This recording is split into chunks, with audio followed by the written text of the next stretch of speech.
3, 2, 1, and we are live on Cerulean Skies. What's going on? I apologize for a little bit of a hiccup here and there. I had a bit of a delay before starting the stream, so I just want to make sure everything was just running properly before I just jump in and just start playing. As I understand, Joey should be able to jump in later, hopefully. If not, whatever. I'll do this solo. It's no problem. The last thing I remember doing was we were getting ready to go into like the next section of we're at end game. This is like the end. There's not really that much left to do soon. I forgot to do a sound test. All right.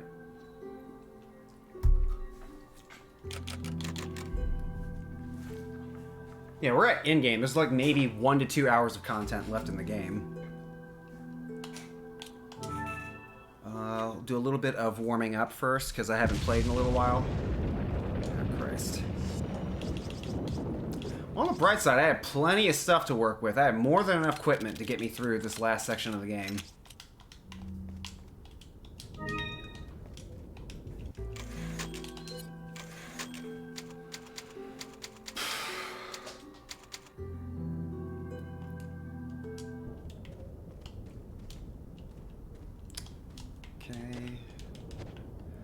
Trigger to shoot. I have more ammo that I know what to do with. Yeah, everything is cool. Hey.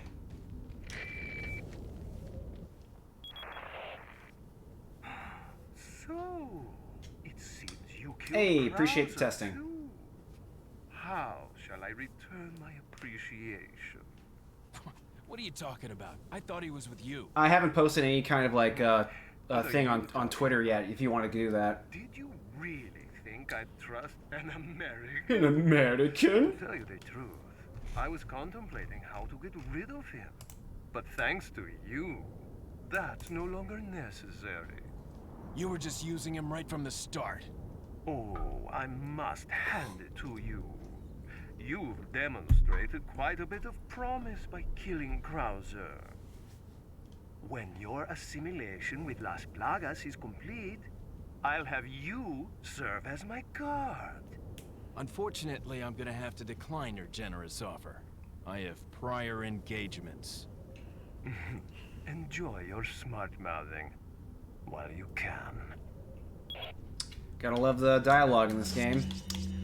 Alright, this next section sucks, and I really should not be holding back. I should just unload everything that I have.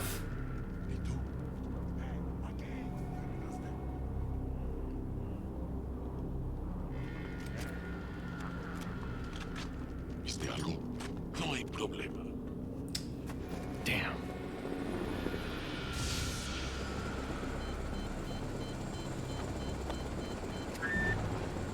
Hey, it's about time. Sorry, bad traffic. I'll cover you. Mike, the helicopter guy, has come to save the day. Llévanos de pólvora.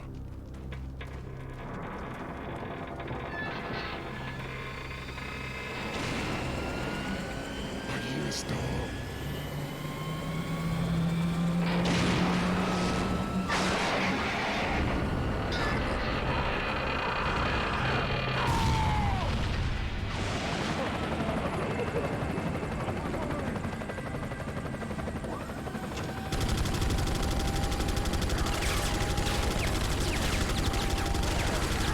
Hey, what's going on, Seth? Yeah, we are at the finale. There's maybe like an hour, 2 hours of content left in the game. I'll try my best to like pace it out pretty well, but ideally I would love to get to Sonic 3 tonight. Now that's what I call backup. My name's Mike. You looking for firepower, you come to the right place. What's going on, Mike? Let's do this! Hell yeah.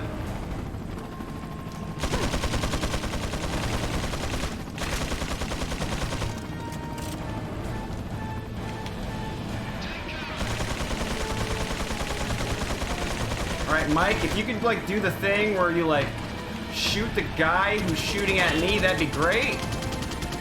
Thank you. Appreciate it, Mike. Hell yeah. This is the part of the game where you just get to just unload all of your ammo. Just blast everything with reckless abandon. It is so much fun. It can get a little stupid, though. Oh, thanks for that.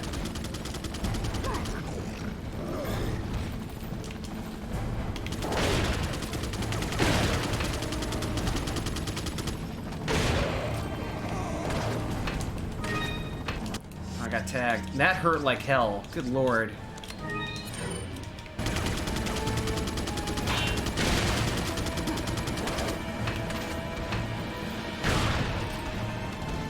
It's not a great place to be.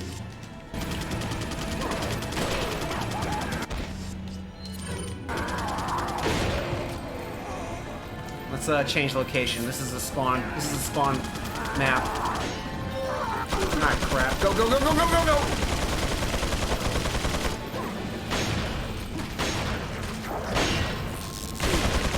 That was a little close for comfort.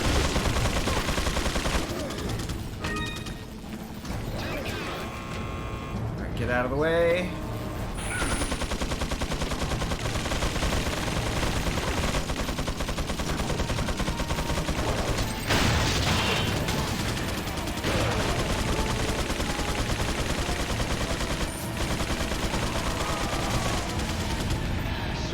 Thanks, Mike!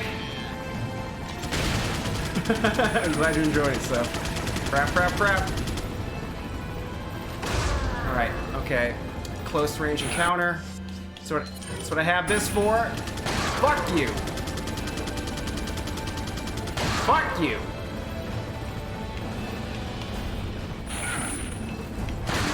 Yeah, take that!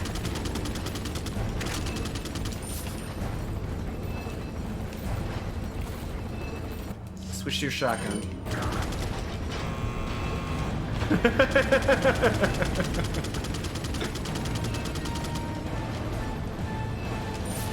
Just listen to this soundtrack. It's basically, it may as well be playing America! Fuck yeah! Ah, fuck. Okay, take cover.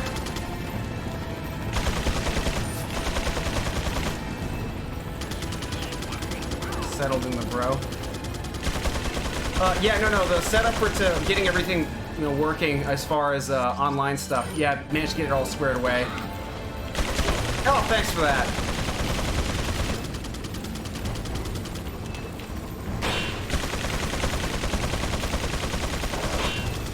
Well, this sucks. Get your health full.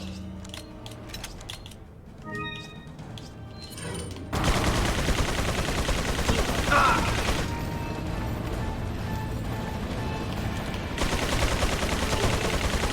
Probably should, go somewhere where I'm not exposed completely. Oh, thanks for that. I'm getting hit a lot.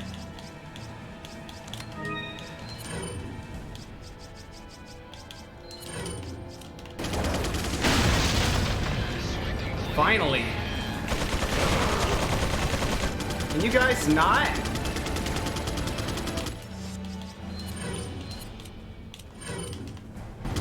Okay.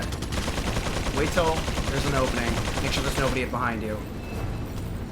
Go, go, go, go, go, go. Fuck you. Oh, wow. He's completely covered. I cannot hit him. Finally. All right.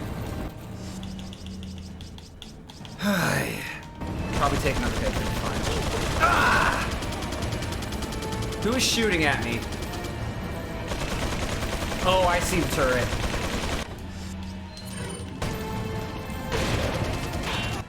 Keep your health full. That's right. That's what these are for.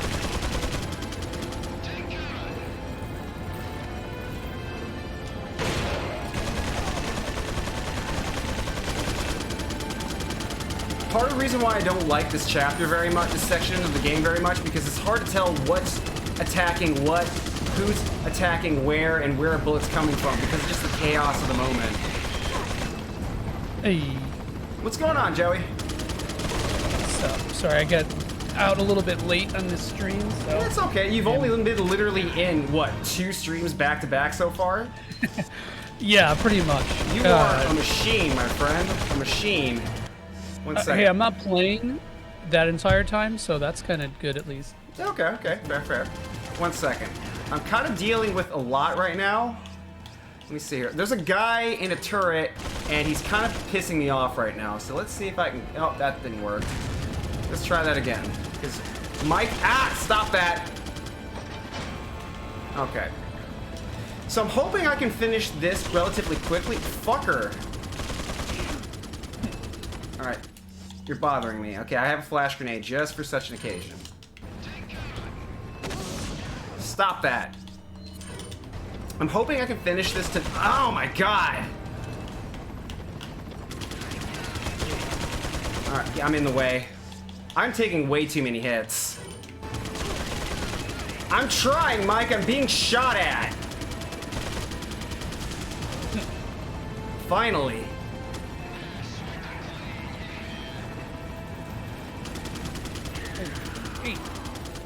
When you get a chance.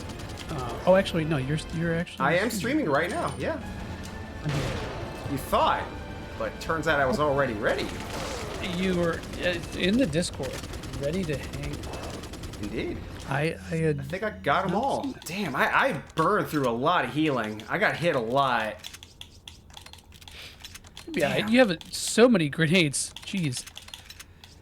I don't really... At this point in the game, the incendiary grenades just don't do jack squat. They are effectively useless. They do okay damage, but at the rate of, like, I'm dealing... At this point in the game, enemies have so much HP and do so much damage, you need to, like, basically just pull out all the stops when you run into a Ganado now. Like, the shotgun, like, having over 100 rounds of ammunition in a single stock is... It's absurd, but it's also necessary. Like, that's just how hard enemies hit now.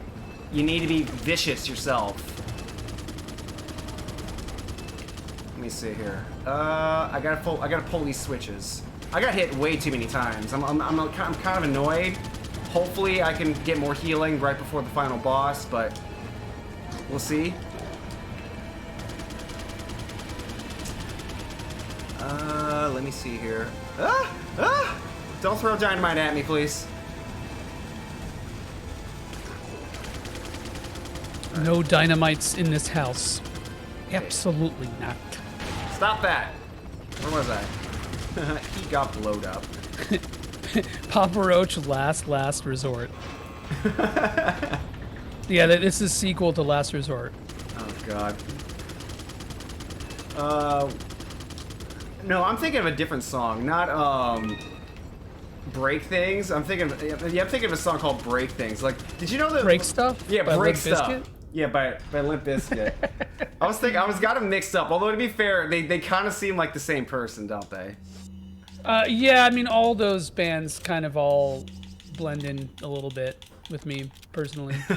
All the new metal of that time period is just.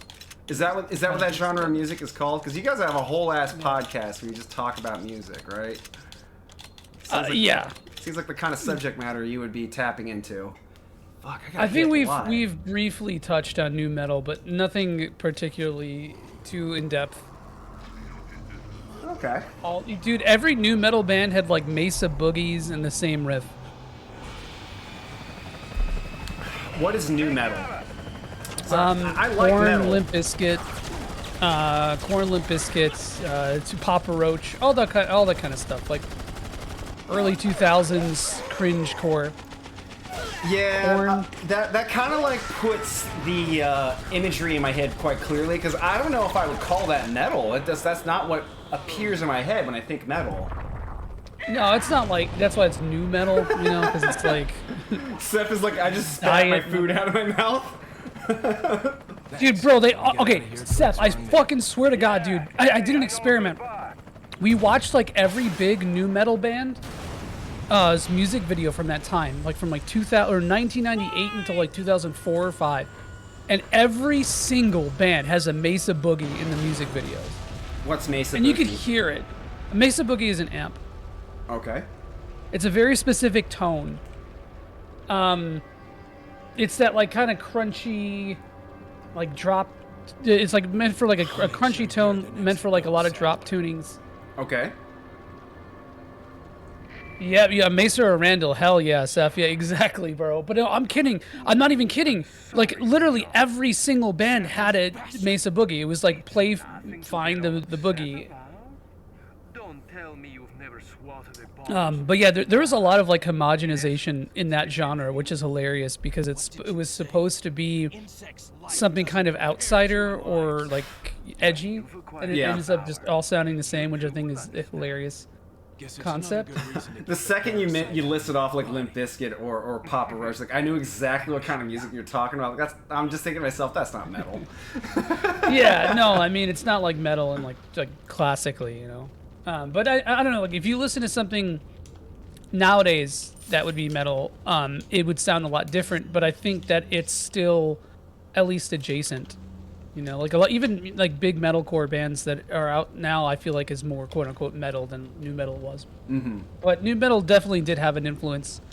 Is there any no matter how example, much we is there any examples of like modern new metal right now? Because yeah, there's a lot of I mean, gent in general, like the genre. I guess you can consider it a genre or a style, but gent in general is very much like inspired by that. Mm-hmm. You know, if you listen to like even something like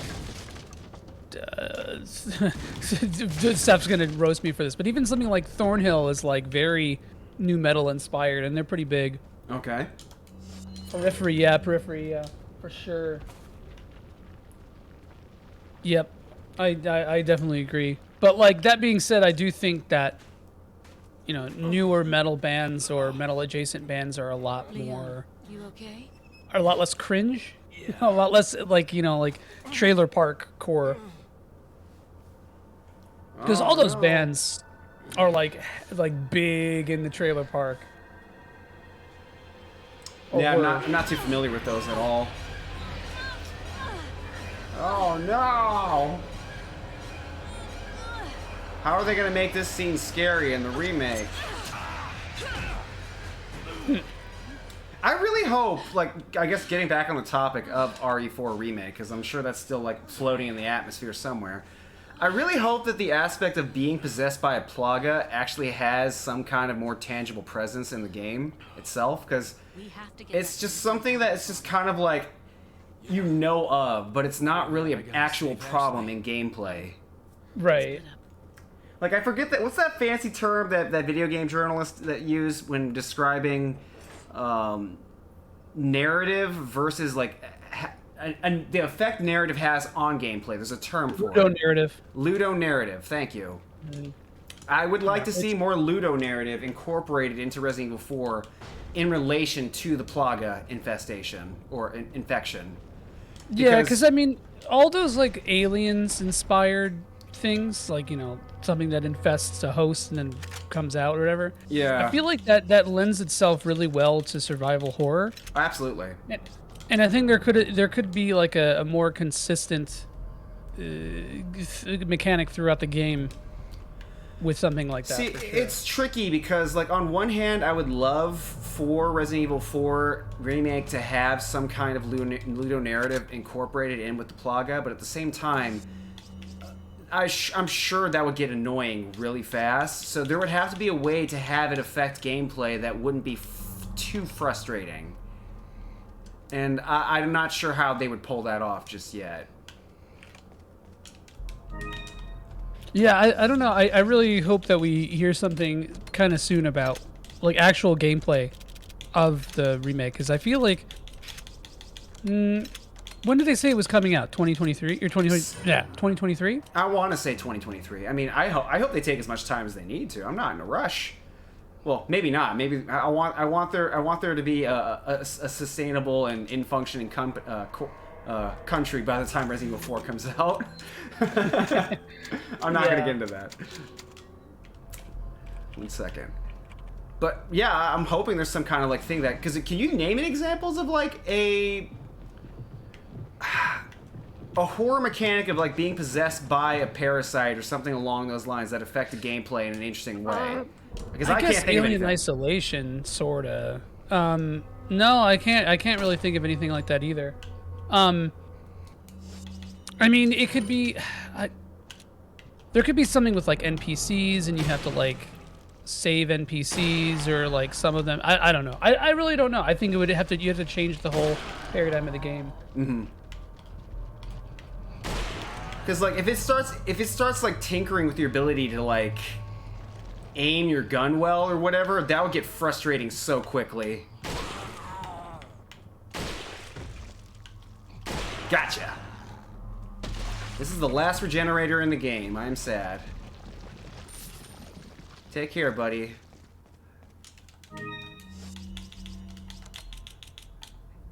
You shine on, you magnificent what the fuck.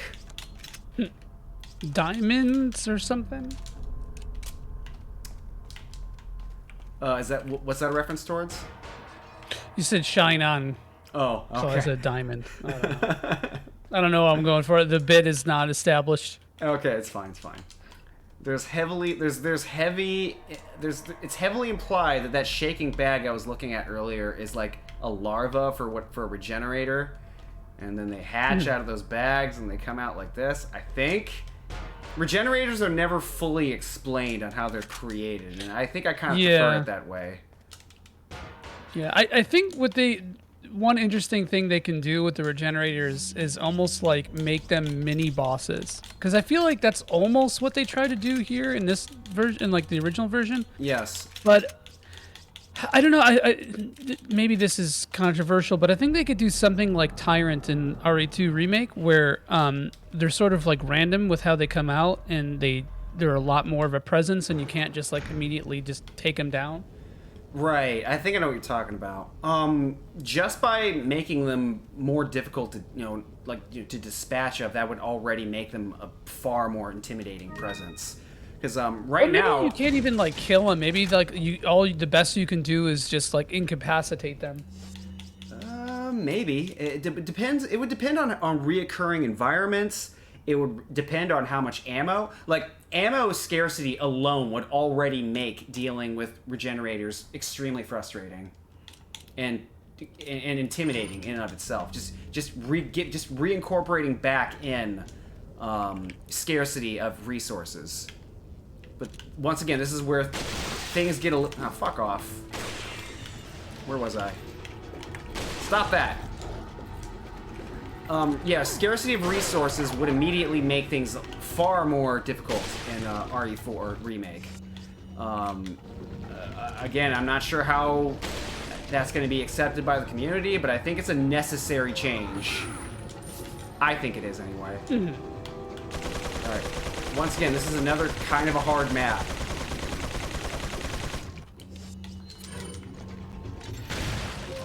Dude, why are there so many of you? Stop it! Alright, so there's a dude with the turret, and I'm kind of like in a corner right now, and I don't know where he is, and I can't just keep getting hit over and over again. Okay, I first need to know where he's... Don't you want to take it? 1 second. I'm just trying to figure out where he's coming from first. Oh, there he is. Alright.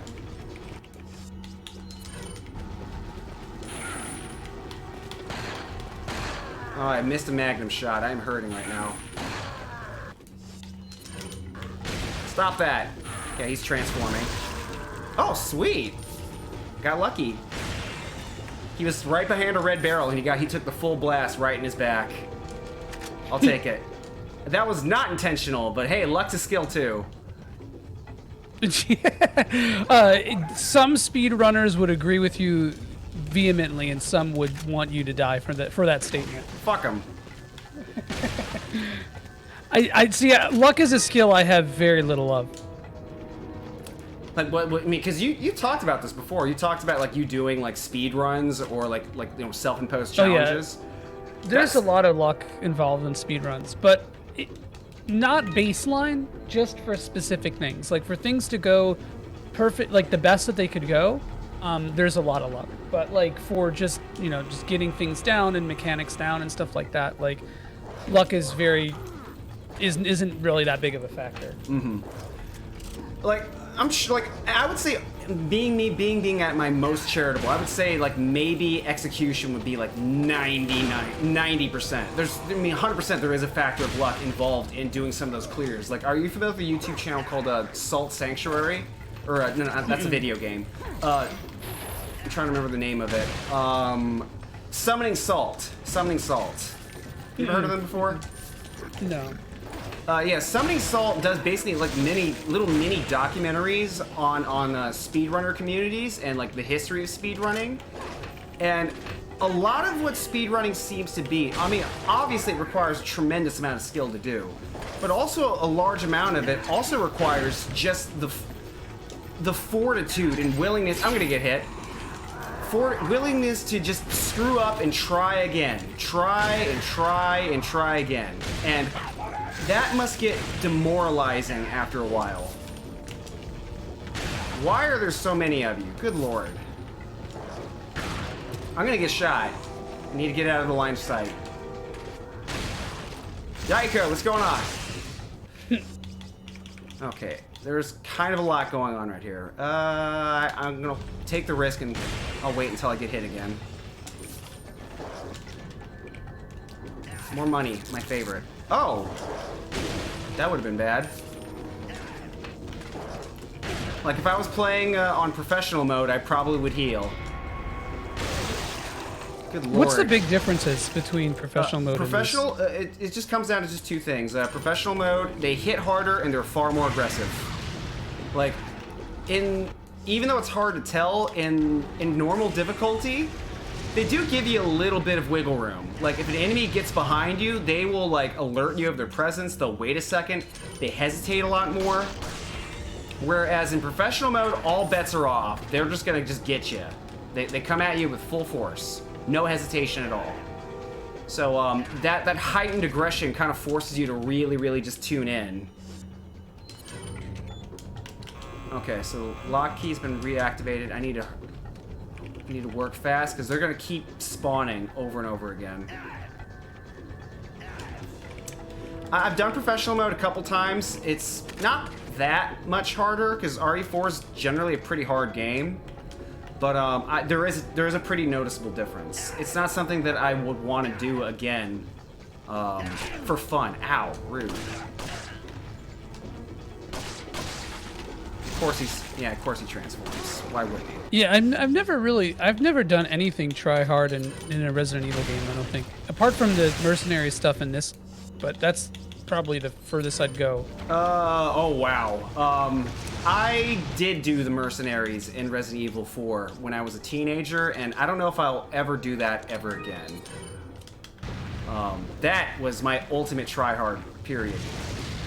Why do you have so much HP? It was fun, but like, it's like, I don't know. I feel like you know, I watch people do speedruns and shit of RE2. I watched a speedrun of RE2 Remake, and I'm like, I will never be fucking good enough at this game to even remotely be able. And it's just kind of like a what my preferences are kind of thing. Right. I'm just like bad at survival horror games, so I don't really have any reason to like want to be sweaty about it. Yeah. I mean, our survival horror, I kind of feel like inherently requires it to be difficult in order for you to properly immerse you in the experience. Because RE1, like RE1 Remake, is just inherently a difficult game. Like even on very easy mode, the game is still very hard. Like it'll push you. You have to know what your skill set is and then dedicate your life to it to be a speedrunner. Yeah, for sure, Raiko. Oh, hi, I hear you over there, Lumen. Stop that. I'm pretty sure there's dudes behind me and I don't feel like wasting shotgun ammo, so we're just gonna move. Yeah, I feel like with horror games, they need to be inherently difficult in order for them to maintain that mood. Because, like, discomfort inherently causes you to, like, you know, hesitate. It causes you to make mistakes. You start panicking. It's just a really hard game is kind of like a horror game in a weird way.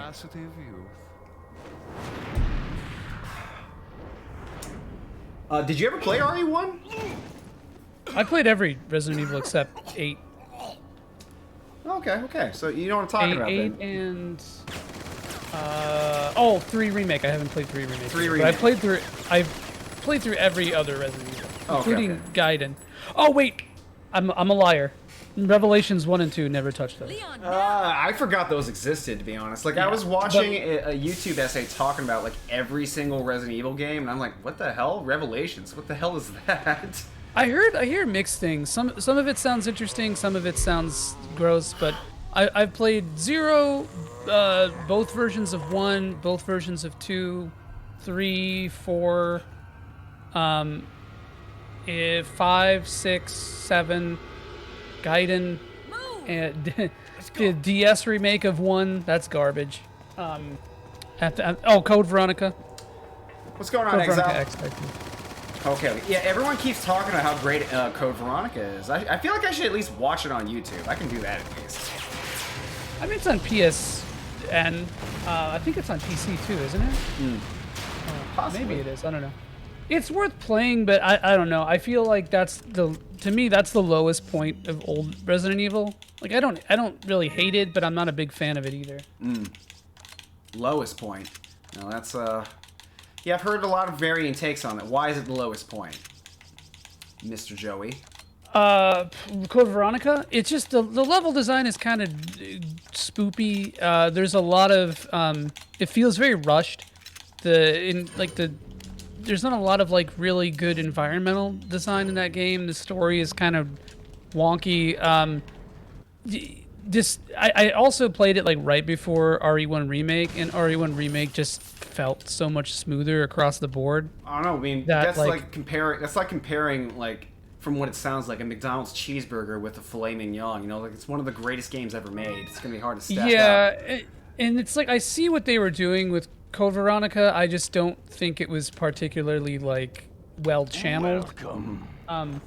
I hear a lot of people say it's like, oh, one of the pinnacles of Resident Evil. I just never really understood that. Like again, I haven't played it in years, probably like 15 or 16 years or something. Okay, I played it literally a couple months ago, and I still feel like it's one of the greatest. I wouldn't even say it's one of the best horror games. I'm talking about Code Veronica. Okay, I was talking about RE1. Yeah, but no, Veronica is like I keep hearing such wildly different takes. Vale Seth says that you want to know my biggest shake in my head moment in horror games. I said to go back to go back in 10-star Silent Hill 2. What does that mean? What is 10-star Silent Hill 2? I'm guessing that sounds like a completionist thing. Yeah, so like I don't know what you'd exactly. Is there like a strict time limit for that? I'm guessing there is, but you basically like don't take damage. You run through the game super fast. I don't know what else you have to do. I think you're like limited to saves, like 1 or 2, or maybe even 0. Yeah, that sounds pretty sweaty. Yeah. Oh, this is it. I got all my weapons maxed. Oh, well, I guess I don't get to have the ultimate power. Can you sell your grenades or something? Let me see here. How much am I short in order to afford this? Because there's literally nothing else left in the game. This is it. We're at the final stretch. I'm short 25,000. Yeah, you don't know how much you can. What could I sell? 25. I could sell my mixed herbs. I might need these for healing. And to be honest, the final fight, I don't even need to. I don't know. A part of me wants to just throw caution to the wind because I currently have 5 heals at the moment. 6 heals technically. What are you selling?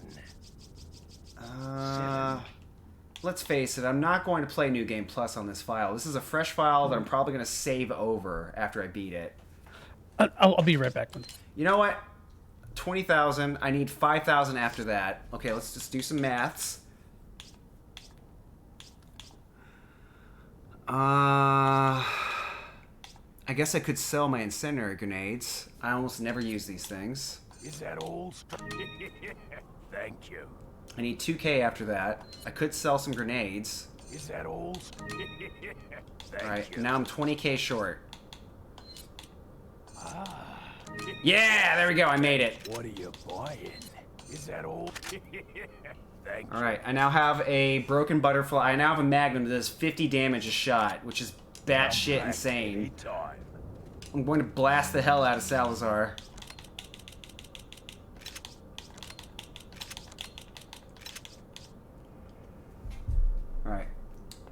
Okay, so time limit, saves, hard mode, have to find 75% of the items and still beat the game in under an hour and a half. That sounds absurd. That sounds completely absurd. Oh, I got a free ammo refill on that upgrade too. Pretty sweet. Freaking sweet.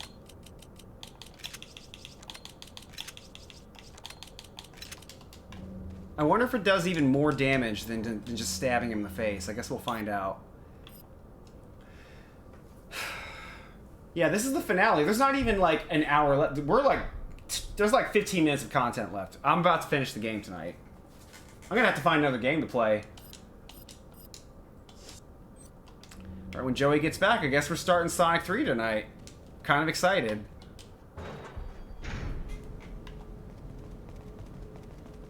Wait.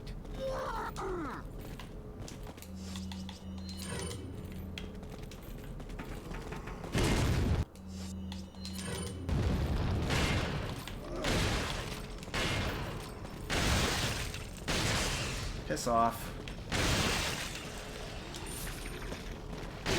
Why do you have so much HP?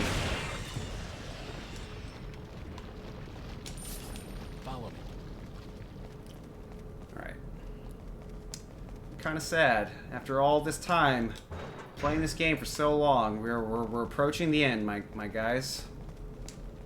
This is the end. The finals run the end. I don't know the words of the song. All that for a shitty spray can.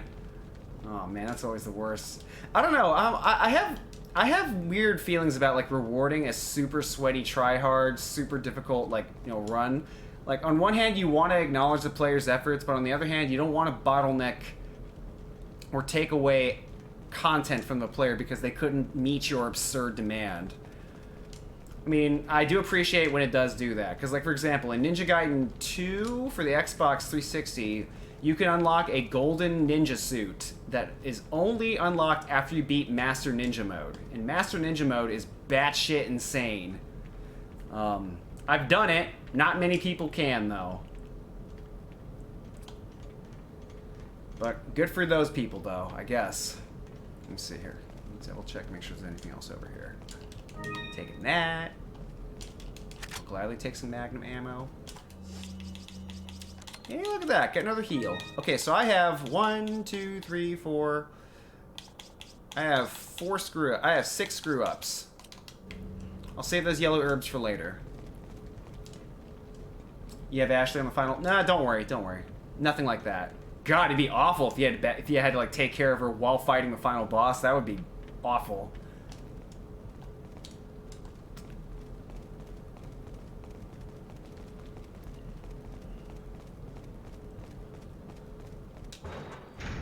I'm gonna turn the volume up just a smidge. There we go. Okay.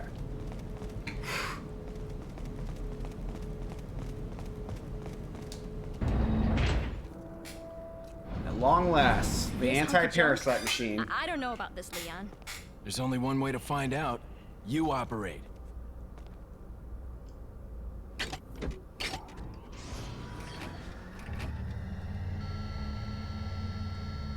You sure you want to do this? Yeah. All right. Here goes nothing. How did you know which button to press?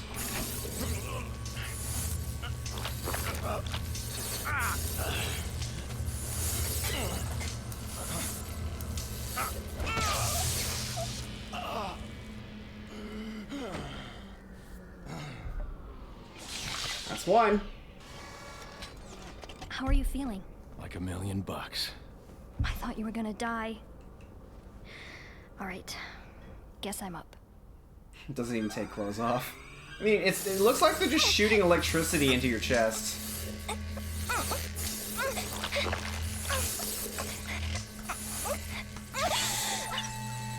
Alright, that's 2. You okay? Tried off, it didn't feel worth it because we looked ugly as shit. Are you talking about Resident Evil 5? Hey! Appreciate the raid, Mr. Golden Drummer. What's going on? You guys jumped in right on time for the final boss. But I think it's time we go home. You guys are right on time for the final boss. Here we go. No Ninja Gaiden. Oh, the tribal outfit. Oh, Ninja Gaiden 2, the golden suit. I thought it looked okay. I didn't hate it. But yeah, typically I'm not a fan of like big shiny golden thing as your reward. It often just looks kind of tacky. I'm not a fan of those.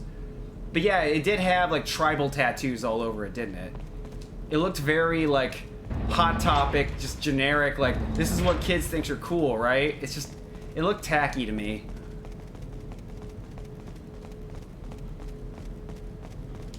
They were playing Chrono, I thought you said Chrono Cross. Crosscode. After the finale, we're going to be playing Sonic 3. Yes, yes we are. Joey wants to see me Scrimblo through Sonic 3, so that's what we're gonna do. Yeah, Sonic 3 is one of those games that I've played so many times, it's basically in my DNA, so it's not a big deal for me to just play it and just blast through it, so I guess it'll be fun to go through it again. I'll see if I might be able to finish it tonight. It is a lot of games. I would say Sonic 3 is about, I want to say 5 hours of content if you do everything. Because late 2000 Shen of every game that held it. I'm not sure. You're gonna have to rephrase that, Seth, because I don't understand what you're trying to say. After it's done, the rest of the departments will fall under our sway. If by chance you decide to figure out our plan, the damage should be caused to be minimal. We should be able to conquer the country as a backup plan. Once we control the country, we use our international influence to our advantage. The rest of the world will fall swiftly. By sending our special forces, we'll infiltrate the country from within. Fear and chaos will spread through the virus. Rejoice, my brother, and the world shall soon be cleansed. Oh no!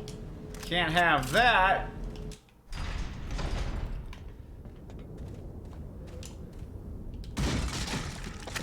Incendiary grenade. Crap, I just realized I used up one of my grenades. I really should have saved that one. Oh well. I guess going forward, I have one grenade for the fight. Grenades are one of the few tools that you can actually stun Salazar with, so hopefully I can do this without too much trouble. I had to get something to eat because I'm dying, bro. How dare you? How dare you be a creature that requires? How dare you be a creature that requires calories to function? Oh, it's fucking leftover pizza, so it's definitely calories. That's for sure. Oh god, I made curry for the week, so I got a big old batch of pulled pork curry in my fridge. I'm gonna heat up later. Got some fresh rice. I had a steak with some potatoes earlier. I'm gonna eat some blueberries. You ever had honeycomb with like within the comb itself? Oh my god. Oh yeah, it's delicious. I can eat that off a spoon, man. It's awesome. Something's not right. A piece of bread. No, dude, I wish. My eating habits are fucking weird. I either eat nothing or like something terrible for me. That's probably correlate. Shit at fucking meal prepping. I used to do that, but I just like, I don't know. Ever since I stopped like being poor, I stopped doing it.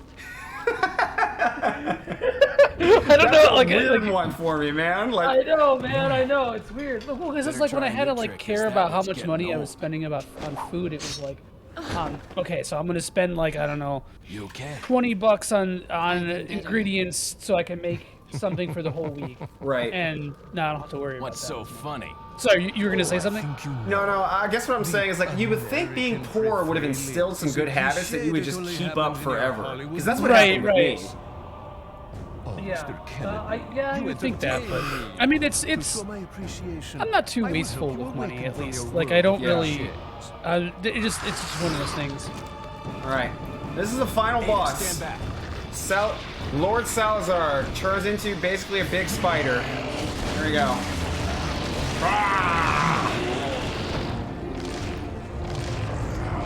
The old age-old cliche of Resident Evil monster. The big final boss is a big, creepy, disgusting monster. Let's do this. This track kicks ass, though. I love it. I mean, what else is it gonna be? I don't know. It seems like he had like a Sith Lord thing going on earlier. Oh god. Okay. You have to fight a Jedi. Actually, that's a real final boss.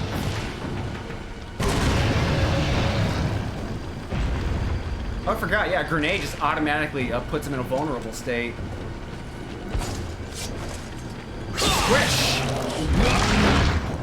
So trying not to be a fat cunt, Seth, really? That's really, Seth? That's what you're going for? Okay. I only have a few opportunities to make sure he does not. Alright. Run at me, please. Here's my rationale. Okay. Trying to live my thick 30s so I can live my fit 40s. Hell yeah. I mean, I would prefer that you just get fit in your 30s and then stay fit. I know, that's clearly the better option, but... Oh, that's really fast. Bro, can you not? Okay, so he's right over there. Thank you. I'm gonna use the power of construction on you. Okay, should be down. Okay, I should be able to pop him one more time with my 50 damage magnum. Fuck you! Hey. Oh, okay, there goes my escape route. Okay, so you see those little weird, obvious eyeball weaknesses that he has on his side? That's what I want to pay attention for. He's gonna fling at me. Oh, that is so fast. Oh, yeah. That is so That fast. was really fast. That felt like it was really fast. Yeah, I feel crap. Can you not? Bro, please, back off. This is actually kind of hard, because I usually just throw grenades at him, but I just realized I have no grenades left. Alright, I'm gonna have to do this the old-fashioned way. Okay. This one. Kind of chancing everything on my 50 power Magnum to just push me through this fight right now. Yeah, it comes out so quickly. I just have to just guess and hopefully it works. Go, go, go, go, go, go, go. Okay. There's another red barrel over there. Is he throwing shit at me? He usually throws shit at me. Okay, move out of the way! Thank you.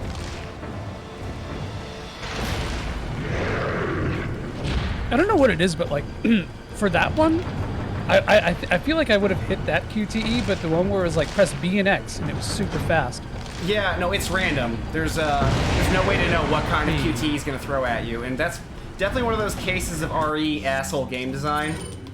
Like, how on earth are you supposed to react to that and also know the random prompt? Bro, you have 9 Magnum shots? I've been hoarding my ammo. Yes, you have. Okay. Road to rocket launcher, my friends!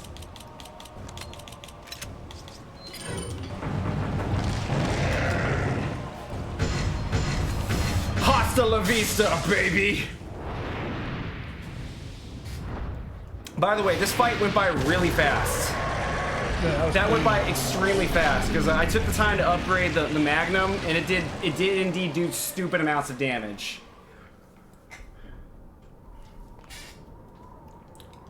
That fight's usually twice as long. So taking the time to purchase the Magnum bullets was worth it. Well, the Magnum upgrade was worth it. Hand it over. Ada, you do know what this is. So I had no problem. I remember having no problem with that final boss, and then dying to the QTEs after. Like, the stuff that comes in this whole ending. That was like the only game over I got on the Wii version. Yeah, no. The last segment, the escape bike, that part sucks. I really don't like this segment. I'll probably die. Good care of it.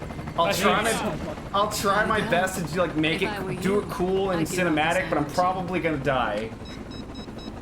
Yeah, the final QTE is bullshit. Here, catch. I just suck at Better get a QTEs. move on. They're not good game design. They are in a game that is otherwise perfect. The mechanic itself is one of the few things that Capcom just decided to just give a try because it was new and daring and bold, and they missed on this one thing. Alright, gotta roll. Get the money! Thank you. For some reason, he's just carrying 10,000 pesos. It makes sense, I guess. He's probably stacked. Alright. Lol, in Asura's Wrath. I'm not sure what... Oh, Asura's Wrath. Oh yeah, Asura's Wrath is literally just quick time. It's just quick time the video game, isn't it? What? Pretty much. Oh, okay. I mean, I think it was God of War that really like pushed QTEs heavy. Wow, I completely forgot about that. Okay. Catch Ashley. Aww. I always find that very cute. Alright, keep pushing. Alright, this is my... I'm gonna try my best to make this look cool, but I'm probably gonna fucking crash. I'm gonna try my best. Hang on, sweetheart. Here we go. So, there's a little bit of a trick to this one. Towards the last end of the segment, there's a one last little boulder that comes in from the side that can be easy to miss, and it'll squish you, and then you die. It's bullshit. I remember this part very, very clearly, actually. I think this is the part of the game I remember the most. Wait! Behind us! I know. Just hold on. God of War felt right. Oversaturated throughout the series as a whole. Okay. Alright, I have 1 minute. Let's go, guys! Ah, yeah, go fuck yourself. See, that's a trap right there. Okay, towards the center. Okay, over to the left. Hug the wall. Hug the other wall. Hug the other wall. Come on! Yeah, first try! Oh, you did it. Hell yeah. Hell yeah. That just like, that, you know what? That part is so fucking Capcom, though. Your ass fell into the water. Yeah. Where are ya? It's a good thing she knew how to swim. Leon! I'm sorry, but like as a human being, that's one of those skill sets you should just have. You should know how to swim. Sounds like a great idea. Mission accomplished. What a dumb way to go, by the way. You fall into like 6 feet of water and then you Still have to get you drown. home Come on, man. Learn to swim. Alright. Gotta wait. I don't know if I'd really after feel you too take me much back for to my Ashley place, if she did. How about we do some overtime? She got roasted. Somehow I I, don't knew know, you'd man. say that. but Ashley it is like, doesn't wanna come bang? off. And Leon's like, ew, no. So, who was that woman anyway? Why do you ask? Come on, tell me. She's like a part of me I can't let go. Let's leave it at that. It'd be even more Capcom if she came up and her clothes were see-through. Oh, yeah. At least early 2000s Capcom. They've kind of cleaned up they cleaned up their act a little bit as far as like the cheesecake goes. I don't know, we'll see. And that is Resident Evil 4, guys. Showed up right on time. Hey. I love this little segment right here because it shows you what their life was like before the culty shit came in and ruined everything. I've beaten this game more times than I can count, and I still just feel the afterglow and happiness of going through the game again. It still just makes me so happy going through this game. It's gonna be something I'm gonna enjoy forever. This is like a JRPG credits. Yeah, I swear. Uh-huh. Leon definitely got some overtime in. I mean, it didn't seem like Ashley was his target. I think he was kind of going for Hunnigan, right? I mean, to be fair, Hunnigan is cutie patootie. I ship Leon with zombies, personally. That zombussy. Oh, God. And then everything becomes sad. Ashley glows up in the 6. In 6? Oh, yeah. I never played Resident Evil 6. That's just one of the ones that like kind of just got kind of like flew past me. She was in 6? Mm-hmm. Huh. Maybe I'm thinking of adult Sherry because I remember Sherry grows up. I'm thinking of Sherry. I didn't know that Ashley was in Resident Evil 6. Probably never gonna play it. Oh, Man. It's worth playing. Just to see the shit show that it is. Just witness the horror, the absolute batshit insanity. Yeah, I mean, it's like, sometimes it's enjoyable, but like, man, I don't know. I think it's worth playing for media literacy, I'll say that much. Media literacy? I feel like you appreciate 7 so much more. If you play through 6. Okay.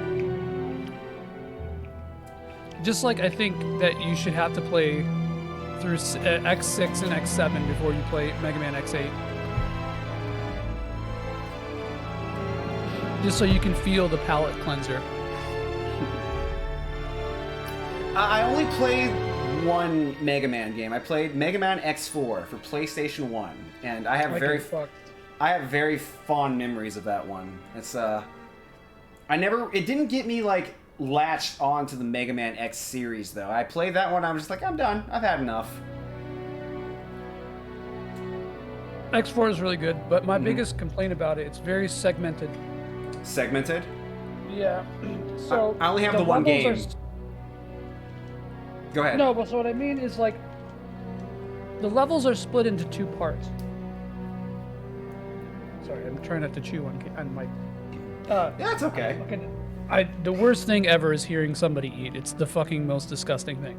Oh, okay. But, so the levels are split into like 2 parts. So there's like the first half and then the second half. Okay. And if you get a game over, you start from like if you're in the second part of the level and you get a game over, you'll start from that, and it affects the entire design of all the stages. Hunnigan, is that you? So the stages feel very, very segmented and like kind of too Hunnigan, no glasses. kind of too small. Forget the glasses. What's the status of the mission? I don't know. Rescued the It almost subject. makes you feel like, oh, what's the Returning point home. of having game You overs did it, then? Leon. Right. You know, So- you're kinda Which cute is sort with of what glasses. the You later remember games when I did get then. back? Okay. May I Okay. remind you that you're So still you're on duty. you're of the opinion that you don't Story like of my life. checkpoints bad. Checkpoints are fine.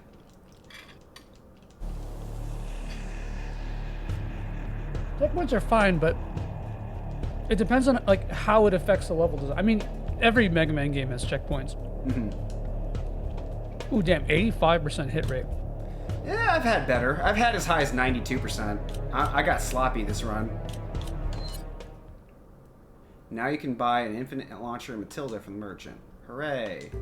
I'm probably going to save over this file immediately.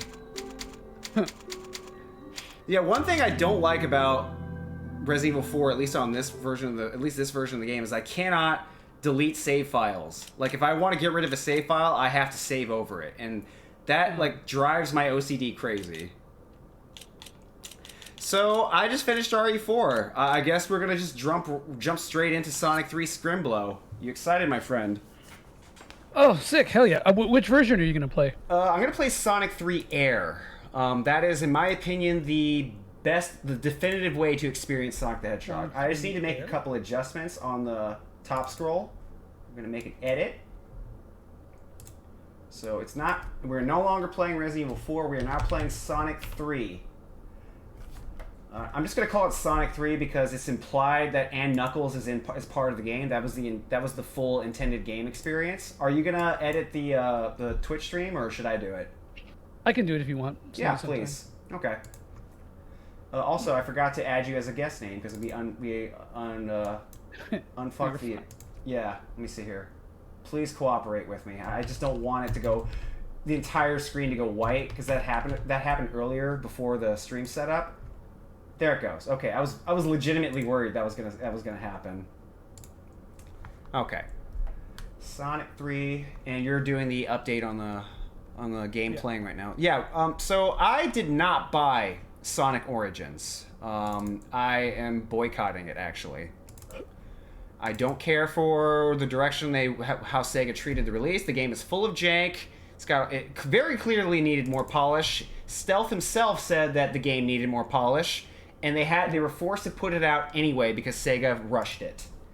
Sega! This has been a typical experience from Sega over and over again. I'm gonna turn it down, 'cause that's really loud. There we go. Apologize for blasting your ears. I'm gonna share screen on Discord too. 1 second. Bam! Okay.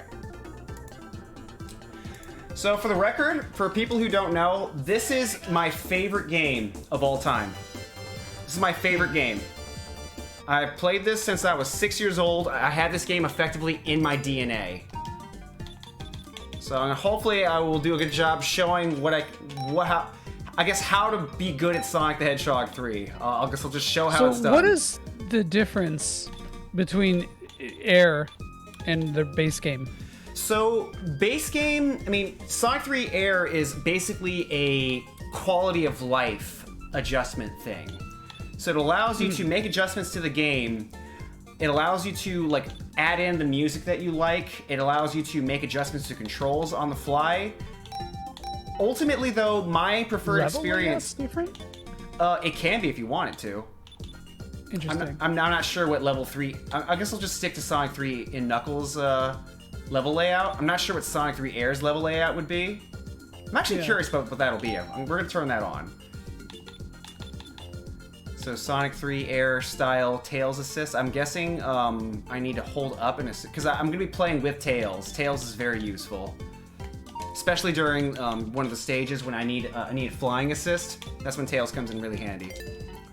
All right, so I started the game earlier, but we're just gonna start from scratch.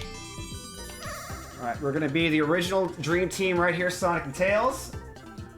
And we're gonna get right to it. I've seen some interesting takes saying that Sonic 3 is overrated, or it's like, oh, Sonic was never good. Nah. I'm sorry, this is one of the greatest games ever made. It is that good, all right? Oh, it's widescreen, I see. I think the first half of the game, before the end Knuckles stuff, is like... I actually like Sonic 2 more than it. Really? But the end Knuckles stuff are some of my favorite stages. Uh-huh. That being said, I think I'm like torn between this and Sonic Mania for what I think is my favorite. But right. like, 1 second. I'm going to make a quick adjustment. I just realized something because the camera is a little close, and I would prefer to have the camera back up a little bit because outrun camera. Extended camera. Oh, thank God. There it is. Okay. That was the problem. That's going to help a lot.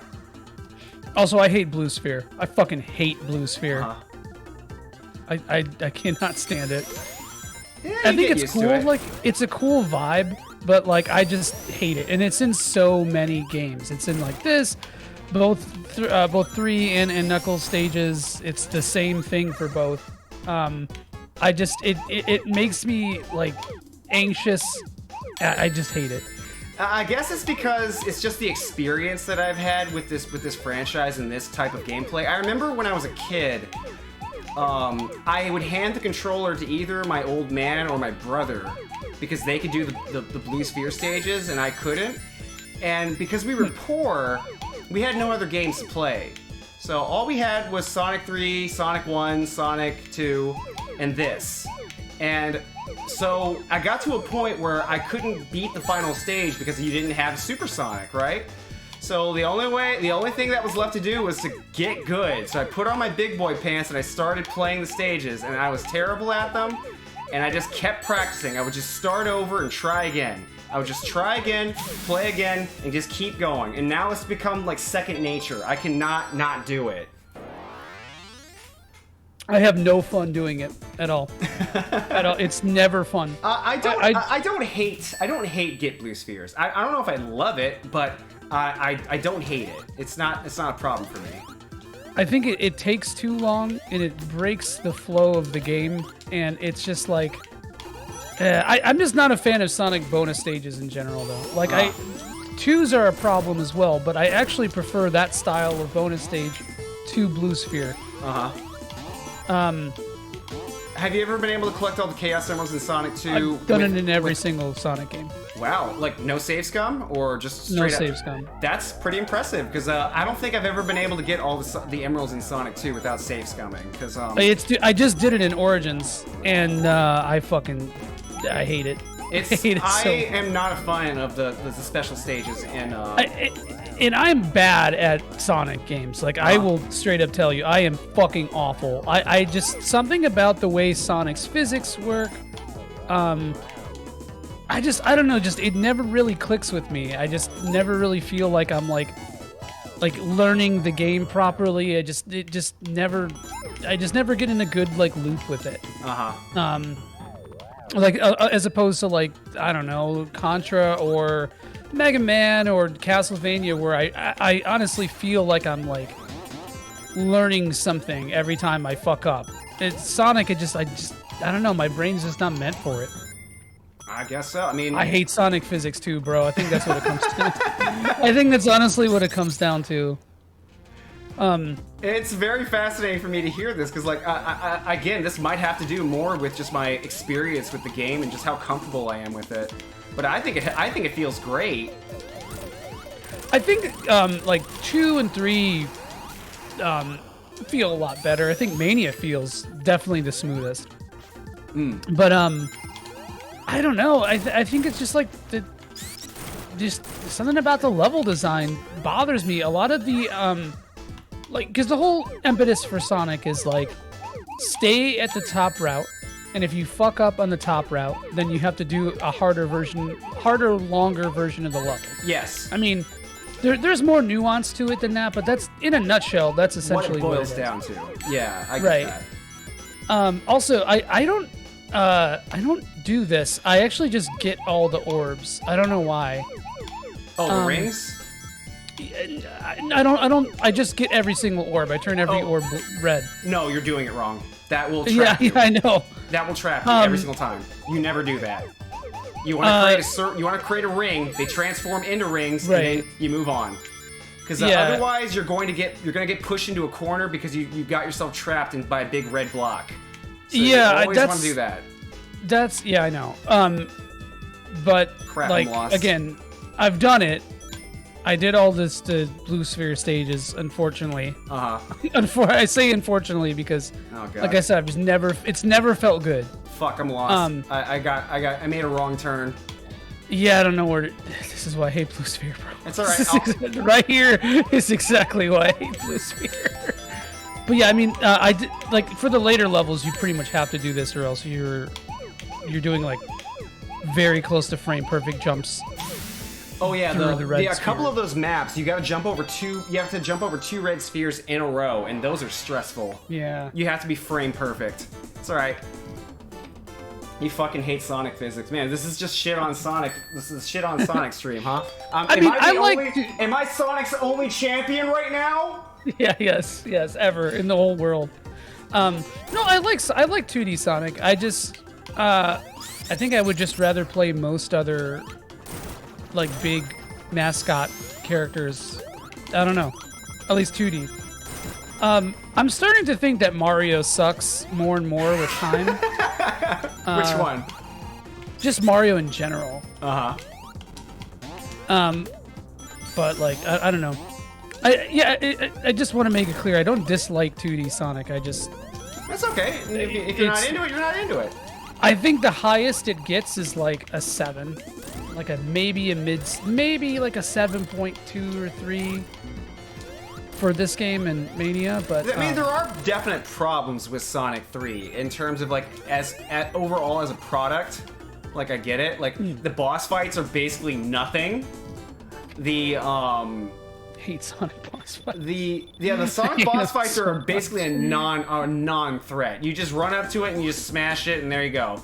At least with Knuckles, there's kind of a thought process with boss fights because of the limitations that are imposed on you. And I wish there was more of that, rather than you have to play the quote-unquote hard mode before the game actually starts forcing you to apply, thought into attacking things. Well, you say that, but, like, the final bosses in Sonic games are usually quite difficult. At least Sonic, yeah, they're pretty difficult, and like, I think satisfyingly so. But like, I think Sonic 2 and Sonic 3's final bosses are great. The problem with Sonic 2 is that you don't have infinite continues, so Right. you can get all the way to the... If you don't know how to deal with that fucking stupid second phase, or I guess the Robotnik part of Sonic 2's final boss, it's like absolutely rough. Oh, it can be, yeah. It's so rough. It's over punishing, in my opinion. Like, oh, you can't take a single hit, and they do that again in Sonic 3 as well. Death Egg, you got to fight the big egg robo, and you have to do it. It's a 2-part boss fight. No, it's a 3-part boss fight, and you have to do it without taking a single hit. It is unbelievable. And the worst part is the first phase is a joke. It's an absolute joke, and then the second part is ridiculous. Yeah, the first part you just literally wait until he moves his hand and then you just jump up. It's not terribly difficult.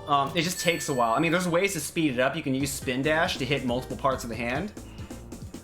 Oh yeah. It's okay. That must Or be if you jump, you can hit like 2 or sometimes even like 4. You can get like 4 hits in. And I don't. This is a me problem, 100%. Okay. But I cannot fucking remember Sonic level design. It never sticks with me, dude. I can like when I was trying to do the Chaos Emerald stuff, I had to play through the game like probably like 4 or 5 times total. Okay. Because I was trying to get all the emeralds, and I fucked up because it's like impossible not to fuck up because Tails is a legitimate handicap in that game for the Chaos Sonic 2? Emerald. Yeah, in Sonic 2. Yeah, he can be for sure. And so like, despite having gone through the game like 4 or 5 times like in succession, I still like I'd get hit by the fucking random spikes. I'd forget that if I go too fast up in this part, then I'm gonna like run into an enemy. Just like shit like that. Like I don't know what it is, man. I just like it just doesn't click with me. And I don't know if I'm like it's like self-fulfilling, you know, like I'm like not feeling it, so then I end up like tilting. I don't know. I've been hearing the phrase tilting a lot lately. It's always fun. All right, this is one of the trickier special stages. I screwed this up the last time I did this run. There's a great big gigantic blue sphere brick in the center of the stage, and if you don't know to travel around the entire thing, you're gonna end up creating a giant red brick and trapping yourself. Yeah, I remember this one actually. This one sucks. There's one in the Knuckle stages that like it's one of the last ones. I think it's the second or third to last one that like was making me fucking absolutely mad. Full tilt. I think this is hate it. This. I think this is it. Oh yeah. So you want to go around the entire thing. It's basically a great big plus sign. Yeah, I didn't do it like that. I got all the orbs. Most people don't because the size of it catches a lot of people off guard. Like, what? Why is this so big? And I had to learn that the hard way, but I mean, the point is I learned. Sonic has the least memorable map design with the most memorable location names. Oh god. Did you know that there are still nerds that are arguing about Hydro City versus Hydrocity? Yeah, we talked about this one before. I didn't know about this until you mentioned it. Yeah, I didn't know about it for the longest time either. I just figured it was Hydro City. But no, that's where I am on it too. But. That's the correct way of saying it, by the way. Yuji Naka himself confirmed this, by the way. He said, I've always believed it was Hydro City. And of course, we're all taking that to the bank right now.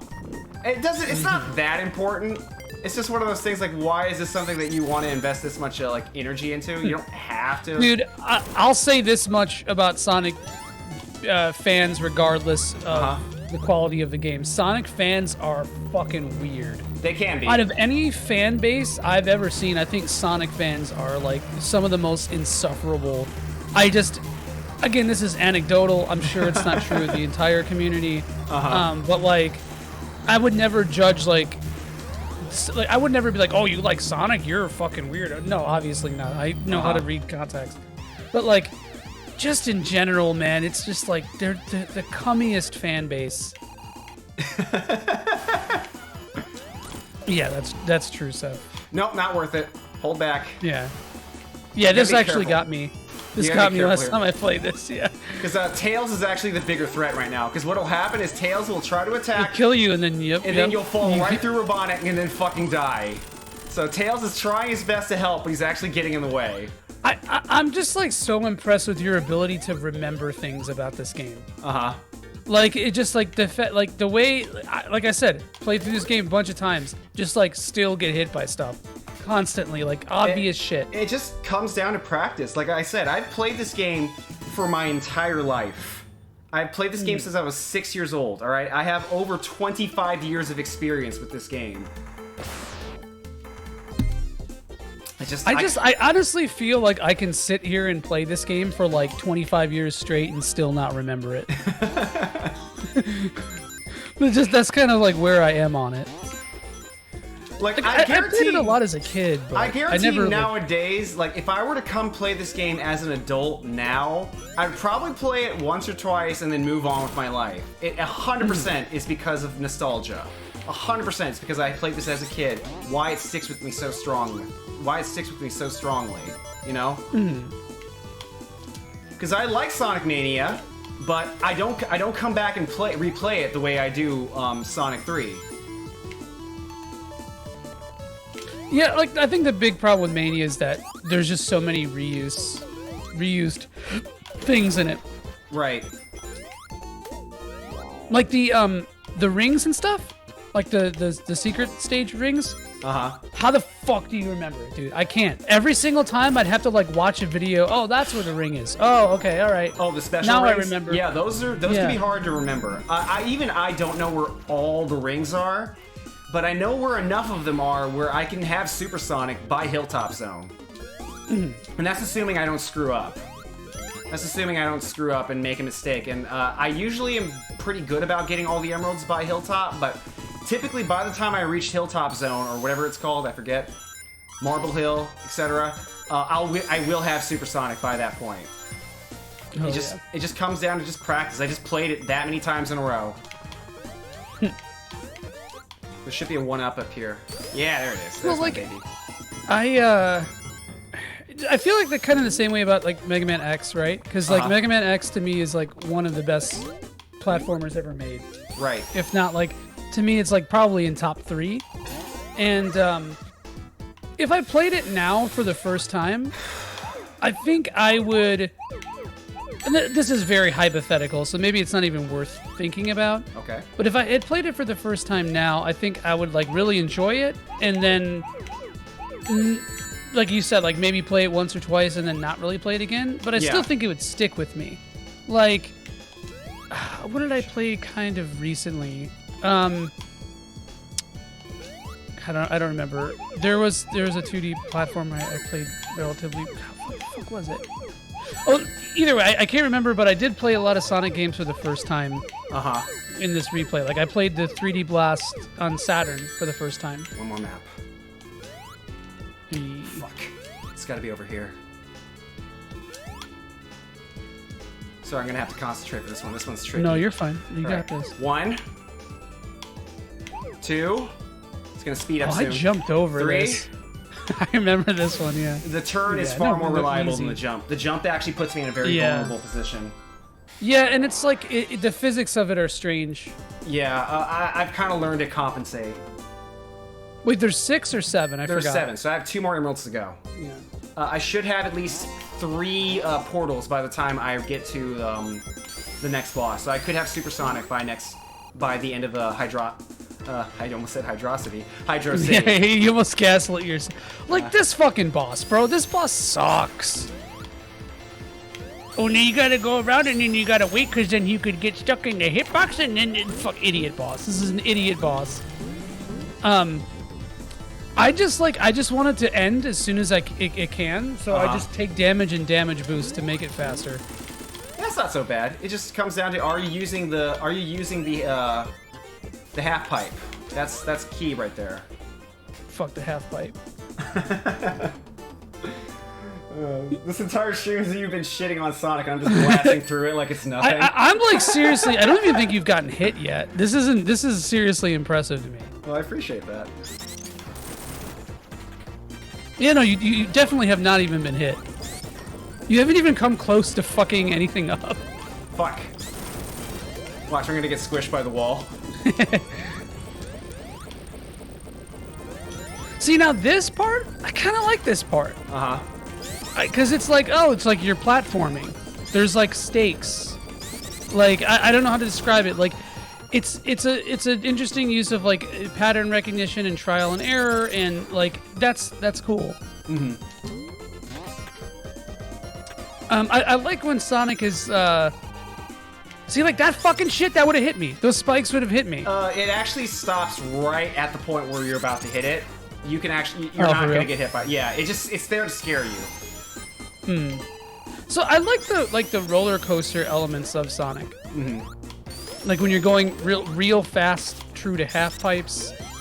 I think that's cool. Like this right here, this is sick. No, this is what like Sonic does really well. Just that sense and thrill of speed, like whee, you know, that kind of shit.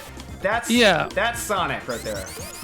And I like how Sonic, like the good Sonic games, reward you with those moments when you do some good precision platforming. Right. And that ties into the, you know, the top part of the stage is where you want to be concept. Because usually the top part has the zoomy bits. Yeah. Like this.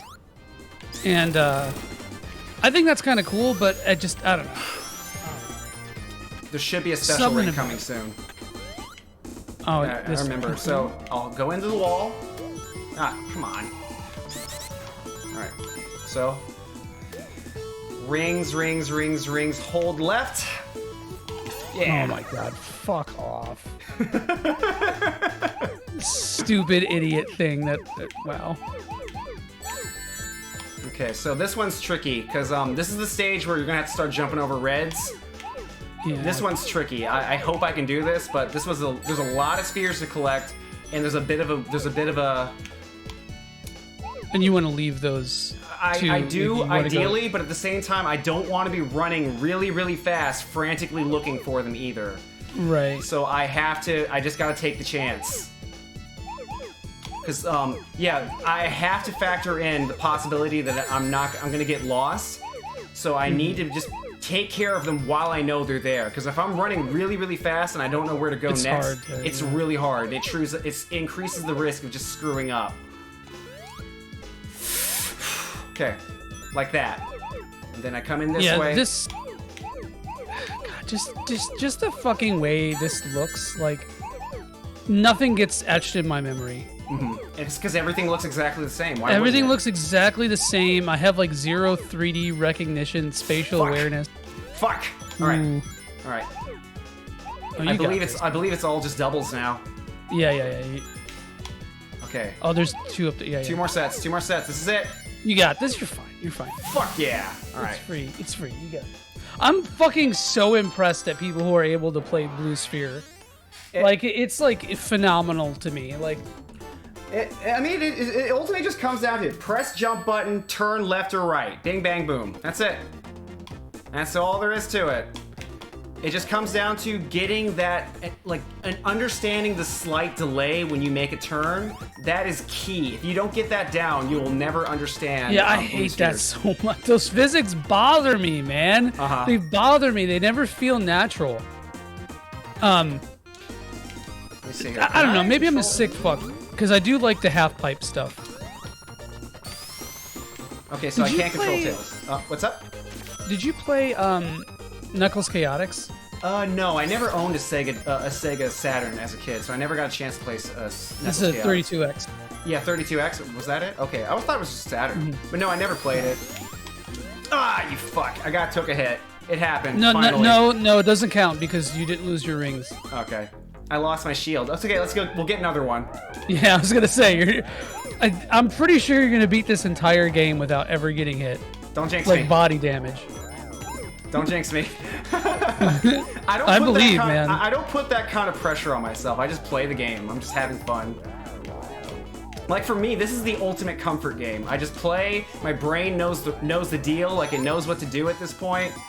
I can just, I can, that's the reason I'm able to hold a conversation with you, because, like, Yeah. this is a game that requires very little cognition on my part to perform with. It's essentially like breathing. I mean, I can cook, I cook, I breathe, I play Sonic 3. Those are all functions that are just background Just those information. 3 things, yeah. Those are all background functions for me now. So, like, okay, I could speed run Mega Man X. Okay. And 100%. I've beaten that game without getting hit. Awesome. I've beaten that game like without getting any upgrades. I've done every single possible boss order, etc. But like, I can't just do it mechanically. You know, like I need to pay attention. I don't think I could ever play it just in the background like this. Right. Even if I was playing it like casually or like not trying to speed run it. Holy shit, 328. I don't think I've ever seen that many rings on a person outside of Sonic Adventure. All right, here we go. Last one. This one's tricky. I've screwed this one up before. I'm gonna try my best to try to get it right. But this one's tricky. This one's a really scary map. Oh, interesting. I didn't know you could do that here. Oh no, I got a delay. Oh god, that scared the shit out of me. Oh no. I turned like, oh, that was not my turn. That would have screwed up the run. Okay, what fucks you is there's a little red sphere in the center of the stage just hanging out going, yo, what's up? Yeah, that little asshole right there. That thing gives me anxiety. Alright, here we go. Let's see if I can do this. Oh god, I'm lost. Oh god, I'm lost. Oh no. Where the fuck is it? Yeah, fuck that one. I hate this one. Alright, there's my... Oh, yeah, I see. Oh, dick move. I'm gonna have to go around. You can jump that. I'm not risking it. Too. I'm not risking it. Yeah. All right, those two will be the last ones. I'll save that for last. Where the fuck is it? God, I'm watching you do this, and even I can't remember, like where you are. Oh no, I lost it. Okay, there it is. No, you're good. You're good. Oh god, I made a mistake. Oh my god.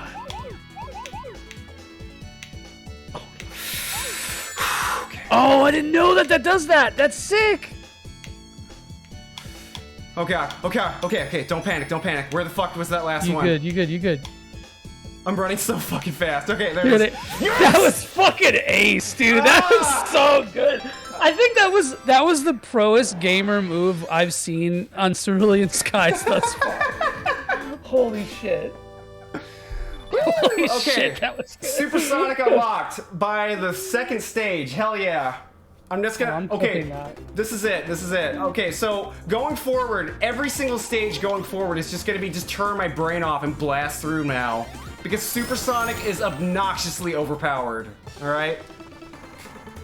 But you know what? I'm only gonna... okay, so my rule is I'm only gonna use Supersonic if I actually have to use them. So... I'm not gonna just transform and just call it a day. I'm gonna try to keep my shield. I'm gonna try to keep my rings. Tails! Fuck Tails. All my homies hate Tails.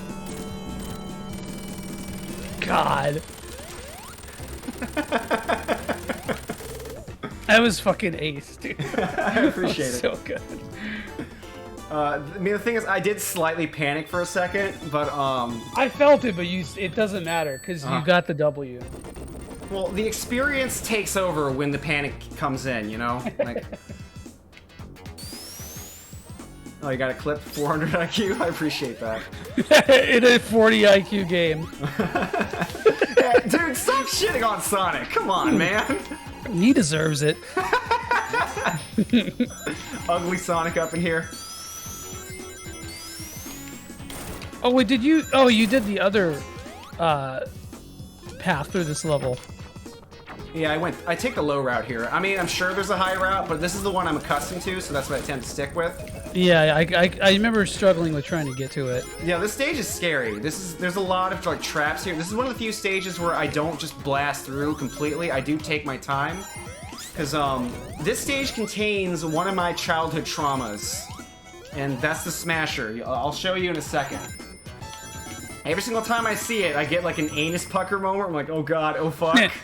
Triggers the sphincter muscles. Yeah. See, like that part right there, I would have hit every single one of those bumpers, bro. Yeah, I knew every single one of them was getting hit. I knew it was coming, so it does help.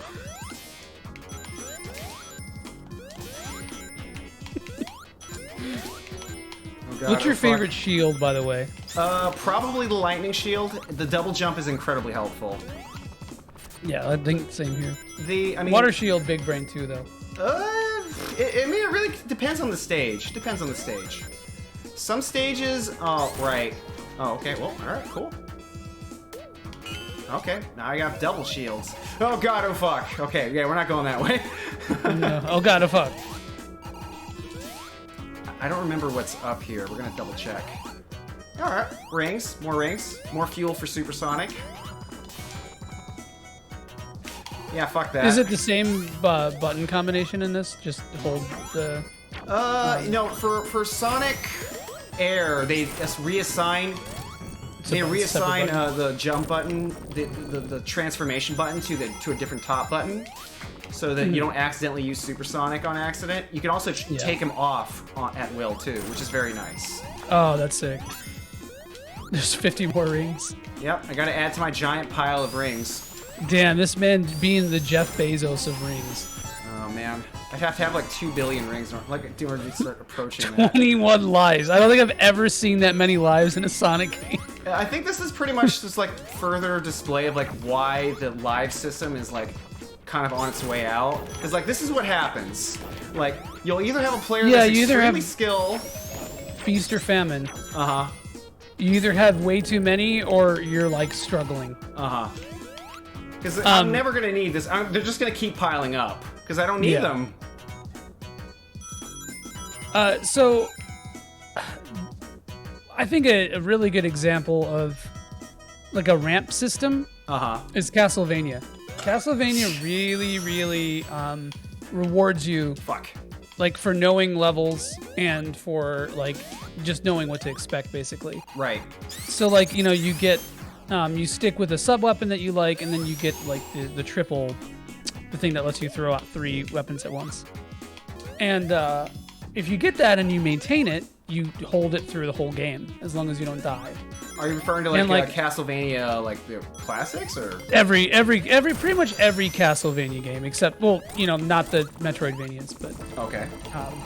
This man said, "Fuck Supersonic." I have 353 rings. Fuck Supersonic. I don't need it. Is it faster though? Oh yeah, Supersonic's 100% like Supersonic is invincible. He's faster. He has a higher jump. He's just objectively better than standard Sonic in every way possible. It effectively just turns you into God. But I remember it like fucking with me a bit because pro gamer. Pro gamer. Because your physics change. And you have so much more acceleration. Your inertia increases too. So there is a slight control issue with Supersonic too. So if you're on a stage that like requires like sensitive jumps and controls, Supersonic can get you killed. So you gotta be careful you gotta know when to use them, when not to use them, or just be really good at using Supersonic. You know, both are valid options. I prefer to not use Supersonic unless I absolutely have to, because I want my rings to pile up as much as possible. For what? Just to maintain the just transformation. For clout. Well, that too. Oh, I see. But yeah, I want to maintain the transformation as long as possible because I don't want to untransform from Supersonic. Oh, thanks for that. Well, okay. Oh, that's cool. That's fuck that shit. Yeah, that was kind of asshole game design right there. Yeah, there's a lot of that. I might be able to get a shield here. Yeah, I have 50 rings right now, but that's not very many. I'll run out very quickly. Yeah. Because the problem with Supersonic is that will run out super fast. Gotta get it. Okay. Nice. Watching this, he still hates Sonic. It's all right. Yeah, that's kind of like where I am too. I'm like, I am very impressed with this, but at the same time, it's just like, oh god, oh fuck, oh god, oh fuck. That makes me uncomfortable every time I see it. Those like little crushy parts? Yeah, the crushy bits, those things scare the shit out of me. Because they can kill Supersonic too, so I'm afraid of them. You make this look. This game is good though, Seth. Oh god, oh fuck. Oh god, oh fuck. You're fine. you might run out of lives if you get hit by it once. Oh no. No, he says. You make this game look half decent. Oh my god. Did you play the Rush games? I never did. I never got a. Were they on the Nintendo 3DS? I don't remember. DS. DS? Yeah, I never played those. Fuck you! So the Rush games, actually, we were talking about bosses. Those games actually have good bosses. Like the final boss of Sonic Rush is like really good. It's a fucking nightmare, but it's really good. Oh, how does it work? Is it like a chase mechanic? Because I remember seeing some bosses in later Sonic game designs. They would have you like you would run down Eggman, and you would like follow him the entire time. Those are cool. I like those actually. Sonic 4 actually has a lot of those. Funny enough. Oh. No, Rush's final boss is like it's sort of like 3. It's actually really similar to 3, like in terms of like progression. But it has like a how do I describe it? It's like just like the patterns are really tight. Okay. And it feels like an actual boss. It doesn't feel like you can just damage boost your way through the whole thing and then it's fine. So it has rules to it. You can't just blast your way through without thought. Yeah. Mm-hmm. It kind of feels like a Mega Man boss, honestly. That's cool. But yeah, Rush is actually pretty good. I enjoyed Rush. I have a very hard time seeing that game though. Because it's like, is there like one of those cases where there's just so much shit on the screen you can't see what's going on? Yeah, but also it's a DS game that uses both screens for your field of view. Oh, and I'm not a fan of that personally. Yeah, I'm not a fan of that either, and I can't see more than one screen at a time because of my eyes. So like, you're fine. Now. Hell yeah! Fuck now! Get out of my way! No, you're 100% going to beat this game without actually taking body damage. All right. I don't have I don't have a shield waiting for me, so I'm gonna just stay in supersonic transformation. Oh, you know what I forgot? I forgot to switch this music. So after I beat the stage, I'm gonna switch the supersonic theme to Supersonic's theme from Sonic 2, because I really prefer that one. That track kicks ass. I love that one so much. You know, oh yeah. You know, that one's awesome. I love that track. It deletes the stage music though, so I get tired of it pretty fast. It does get a little. Wait, no, you did hit a shield. Oh, I did, didn't I? Okay. Well, yeah, you hit a fire shield. Yeah. Well, in that case, I can use that to turn off the transformation. So I could just press a button and turn off the transformation, but that was not in the original Sonic 3, so I'm going to try to avoid using that. I want to stick to the rules of using a lamppost only. I see. I didn't even realize that would affect it. Yeah, no, that's the way you get rid of Supersonic, because Supersonic, even though he's super powerful, you are losing your rings. So when you run out of transformation, you are naked. So you got to be really careful. However, the music in almost every Sonic game does slap. Yeah, no, it's great. I never get tired of it. The boss music in this one is so good. Okay, gotta be careful. I don't know what direction he's gonna come in. Yeah, I was trying to discern if there was a pattern to this, but I think it's kind of random. I don't know if he's gonna come in from above or below. Yeah, so he like hold on, let's see. To the left, Ah! Oh, rip. Still no body damage, though. You're fine.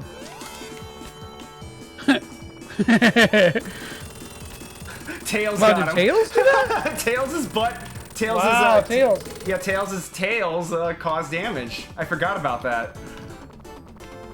Yeah, no, this is one of the few boss fights I actually like a lot. This is a cool design for a fight. Did I finally get hit? No, I didn't. I mean, I did get hit. I didn't lose any rings, though. True, and that's all that matters. All right, so we're gonna go back, exit to menu. Fuck this stage. Fuck this stage. This stage sucks, dude. This stage is pure dookie. Let's see here. Gameplay, controls, tweaks. Is it tweaks? I'm trying to remember. No, he didn't get hit, Seth. Was it controls? Gameplay? Let me see if there's... Let me know if you see Supersonic. Big Arms fight is turned on. So I do have one thing tinkered with. So in the original Sonic 3 and Knuckles, only Knuckles gets to fight Big Arms in Sonic 3 and Knuckles when you lock them on. So I have Big Arms fight turned on for all characters, because the Big Arms fight is one of my favorite boss fights, like, ever. Fast animation, flickies effect. Where is the... Oh, it's an audio, you know, where it should be. Of course it is. Oh, you're looking for the Sonic... My bad. There should be a Supersonic theme. Let me know if you see it. Competition music. Is it up there, up above the level stages? Let's go back and try again. Theme selection, title theme. Yeah, right here. Super hyper under theme. where you were. Yeah. There we go. Sonic 2. That's what I wanted. That's cool that you could change that. Anyways, fuck this stage. Fuck this stage, dude. This stage sucks. Alright, I'll try my best to see where you're coming idiot from. Music. Just idiot music. Just fucking, like... Just the mechanics in this stage just tilt me. There's so much bullshit here. Like, if you go too fast around a corner, you could run right into a smasher if you don't know it's there. The dumb pinball stuff, like, it just, I hate it. I hate it so much. Also, the famous, what do you call it, barrel that traps everybody. Yeah, I got stuck on it. You got stuck on it. I got stuck on it, yep. Everybody gets stuck on it. It happens. I feel... Just like the design of it just tilts me, man. It's just so ugly to me. Like, the background is cool. I love I love, like, the things at night backgrounds in Sonic games. But, like... the low pathway makes me uncomfortable. I'm going to stick with the low pathway, because at least I know what to expect. I want that. Tails, get over there.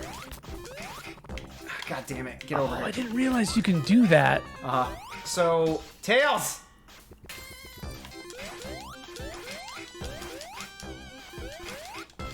Tails! There we go. Nice. Okay, I feel much better now. The controls for Tails can be a little finicky sometimes. So you want to hold up and then tap A, and that'll make Tails start flying. That's why I keep him with me. Really, the controls in a Sonic game are finicky. I never would have guessed. I mean, I got used to it. Again, I understand where you're coming from, like your problem. Because, like, I'm used to it. I'm used to it. Like, this is something I can just play without a second's thought. I know where everything is. But, yeah, you know what, I relate. Because Mega Man 1 is like that. Mega Man 1 has permanent ice physics. Like, you're constantly, like, I've never heard wearing it described that ice way. skates. Shit. And, like, yeah, it sucks, but, like, I don't know. I just, like, I got used to it. For sure. Now, does that mean there's no such thing as, like, bad game controls, or is it just requiring just getting used to it? No, I don't think so. Okay. I think there are some things that are objectively finicky, like that. Again, I think that's a really good example. Is Mega Man 1 physics? Okay. Because, like, the way that the game is designed, there are multiple times when you can just fall into a pit because, like, you're on ice skates. Right. And, like, it's no real fault of yours other than you didn't get used to this game's extremely specific style of physics. I might not be able to get that. It never, like, adds anything to the game, really, either, you know? Like... Oh, shit. Okay, interesting. I didn't know about that one. Actually, I didn't know about, like, half of these rings that you're finding, so... Here it is. All right. The thing that traps everyone. No, this is not it. Don't worry. You'll know what you. Oh yeah, it's in the second act, I think. It's like toward the end. Yeah, some of these traps, though, 100%, they'll just fucking kill you. You gotta be careful here. Okay, that little ball right there, the white ball, that fucking killed me. No joke. The white ball killed me. It got me trapped, and I died exactly right there too. Sonic Origins? Were you playing Sonic Origins or the original track? No, the original. Okay, so Sonic Origins is full of jank. There's so many problems with it right now. All right, I have trouble with this guy. Hopefully Yeah, I can this is the shittiest fucking dumbest boss. Dude, what if it's like Breakout but shitty? Please hit yourself. Tails. Fine. Tails. Well, okay then. What? Huh. Bro. That's What? new. That is new. That has never happened to me before. What? Actually, you know what? I think that did happen to me. All right. Well, that is new. That's a new one for me. Ah. Oh, okay. Now I have no ring. Perfect. So I have to hit him and make him hit himself while he's got his like electric dick out. That's the key right there. Oh, thanks, Tails. Appreciate it. Wow. Okay. Well, we are at a new precedent in Sonic history right now because this has never happened to me before. Sorry, I was clipping. I missed what happened. To be fair, you didn't get hit, did you? I died instantly. Hit? Okay, that doesn't count then. So yeah, you haven't gotten hit yet. Okay, thanks. Cause like, yeah. Okay, I gotta be careful. Tails taking some L's though. Let me tell you. It wouldn't let me call it. What if it's like Breakout but shitty? All right, Tails. Finally, go fuck yourself. It's not a hard boss. No. It's just gimmicky. I watched a speedrun of this, and even on that fight, the guy died. Wow. Yeah, I guess there's a slight RNG. Yeah, I've never had that happen to me before. I didn't even know you could be crushed by it. Oh, yeah, you should have asked. I think I've died from every possible thing in this game, so I could have definitely afforded you the knowledge. That's a new one for me. I've been playing this game for 25 years. I've never been crushed by that thing before. You know why, dude? Just accept the fact that Carnival Night Zone is a fucking hot piece of trash, and you will be free. Forgot Dude, about and that. the music, bro, come on. The music. It's like this troll music, like. Shut the fuck up. I don't know if I'm gonna be able to get up there. There's a big ring up there. I don't know if I'm gonna be able to get it though. I'll try. Yeah, there's a lot of secrets in the high path. Oh, I really need those rings. At the very least, I can transform into Supersonic, and then I'll be able to get the rest. 4 rings short. Come on. Fuck. Ah, you fuck. Alright, I'm gonna have to do it this way. Well, okay, I guess I'm not docking to the thingy. Alright, fine. Well, okay, I guess this works too. Alright, we're gonna move on. I'm gonna run out of time. I'm gonna time myself out this rate. But at least I got a shield. Gotta be careful, that you can get crushed by that. Yeah, sorry, Tails, you had to die for science. Okay, fine, I'll give you that. Yeah, Carnival Night Zone, kind of a frustrating stage. It definitely can be. Yeah, I mean, I just hate it on a visceral level, to be honest with you. I mean, I could give you some... Oh, also, those spikes killed me, dude. Like, they didn't kill me from damage, they just crushed me. And I don't know how. I remember that very, very specifically. I was on the plane, and I remember, like, almost like throwing my Switch, because it took me by such surprise. Mm-hmm. The Happy Gilmore level. Fuck Happy Gilmore. Fuck Adam Sandler. Fuck Carnival Night Zone. And fuck Sonic. Oh my god. No, Sonic's alright. I love Sonic, I don't like Sega. Yeah, and it's sad because Sega had so many bangers.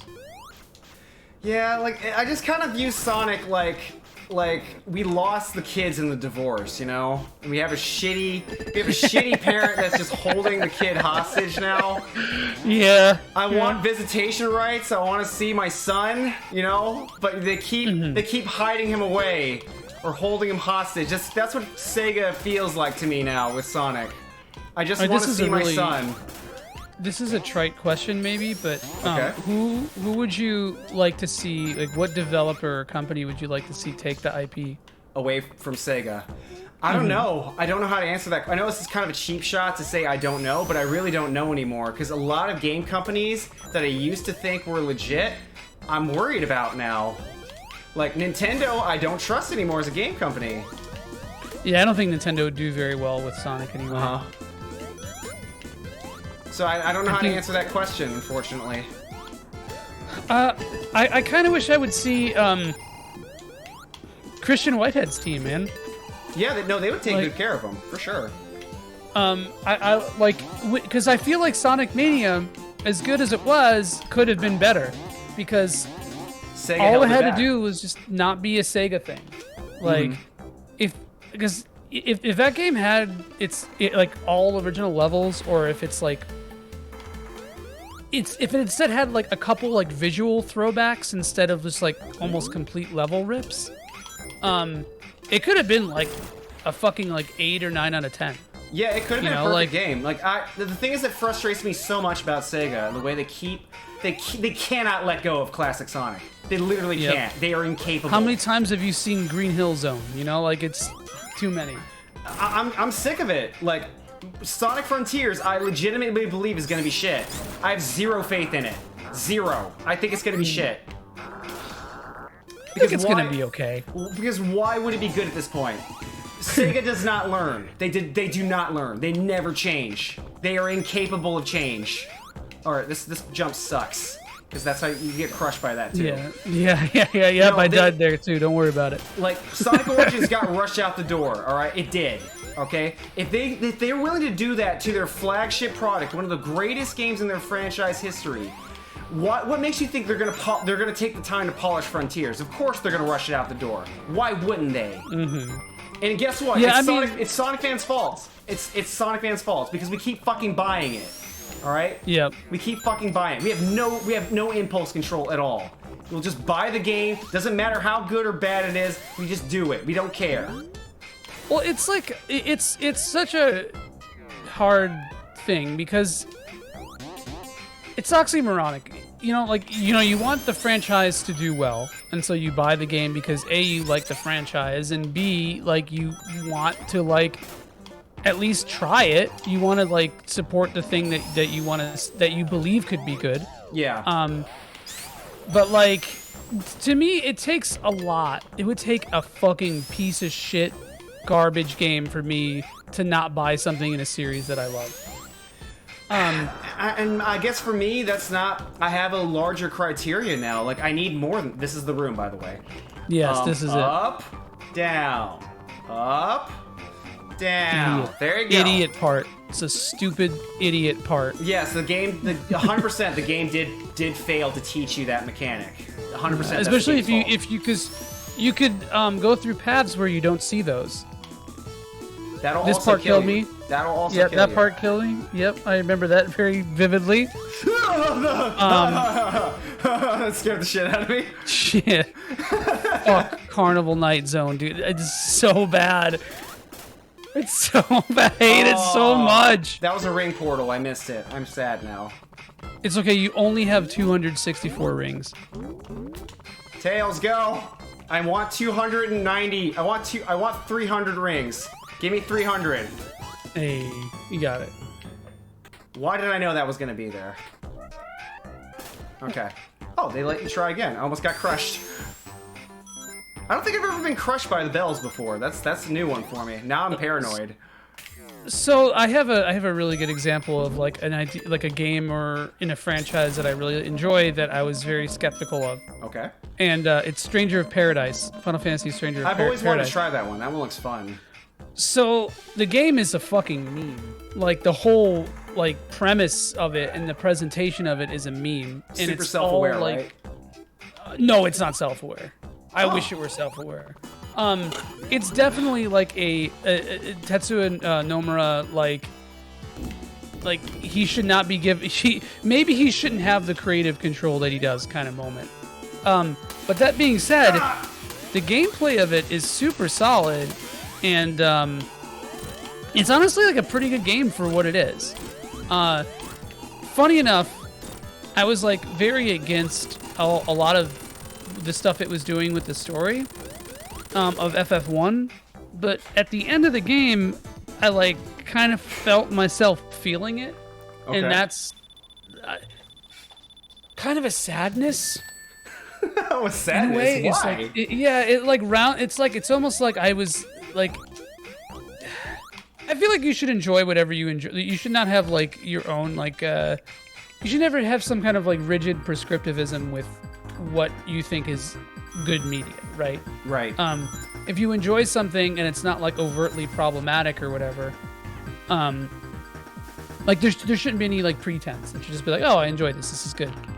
But I can see there are a lot of things about that game that like, what if they just didn't make it a meme? You know, like that, and then it could have been really sick.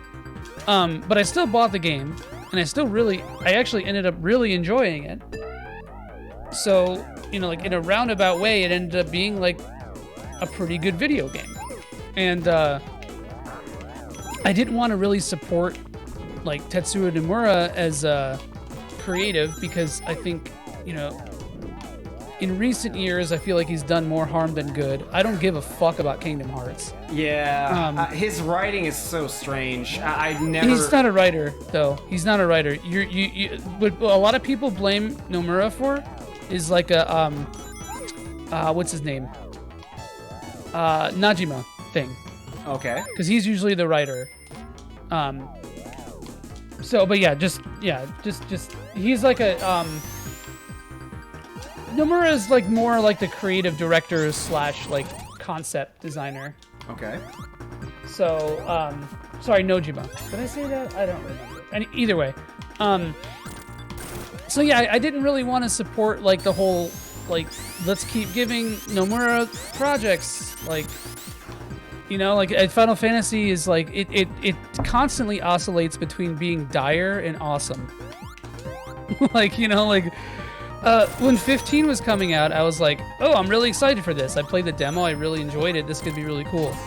And like the actual product of 15 is so questionable across the board.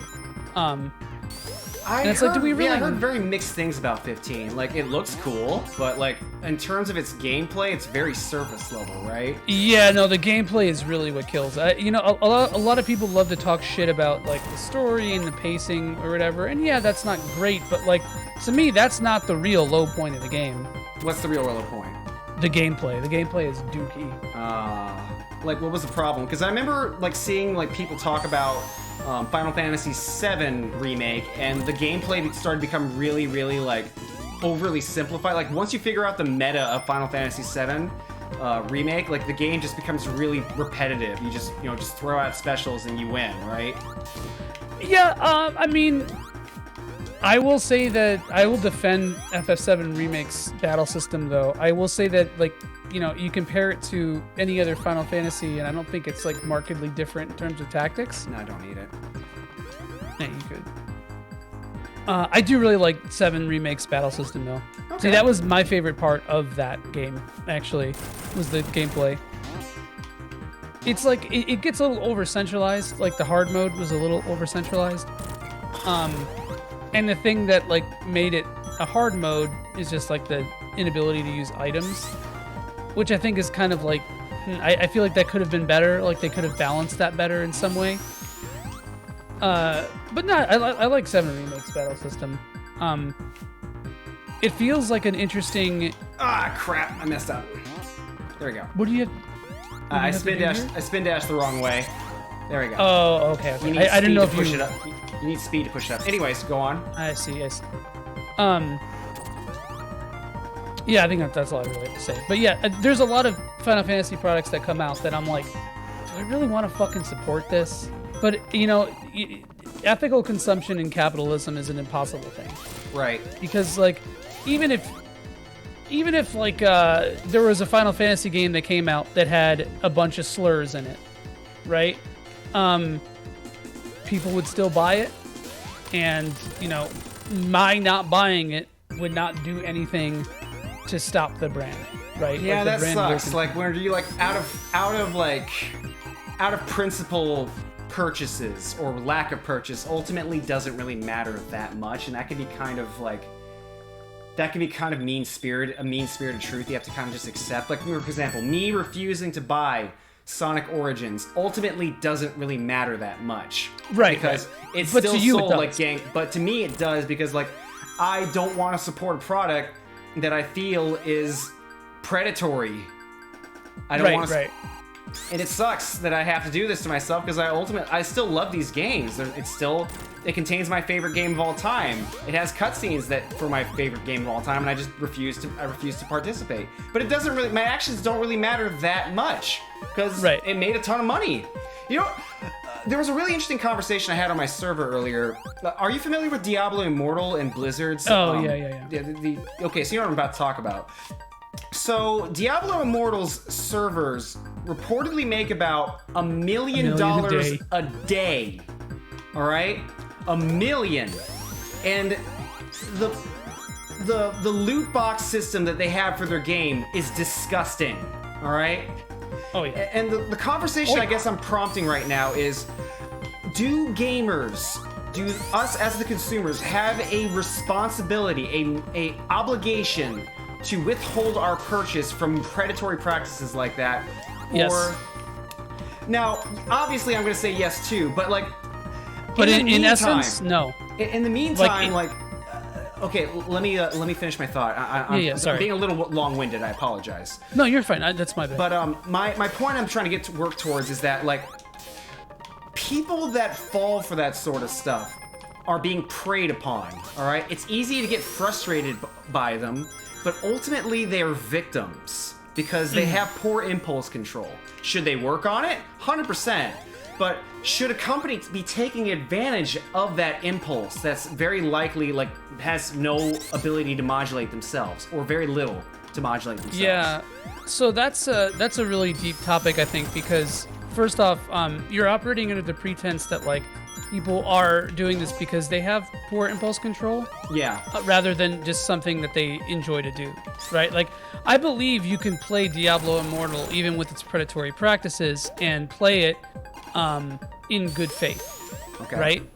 I mean, I feel like that line is a difficult one to toe for sure. 36 lives, fuck off. But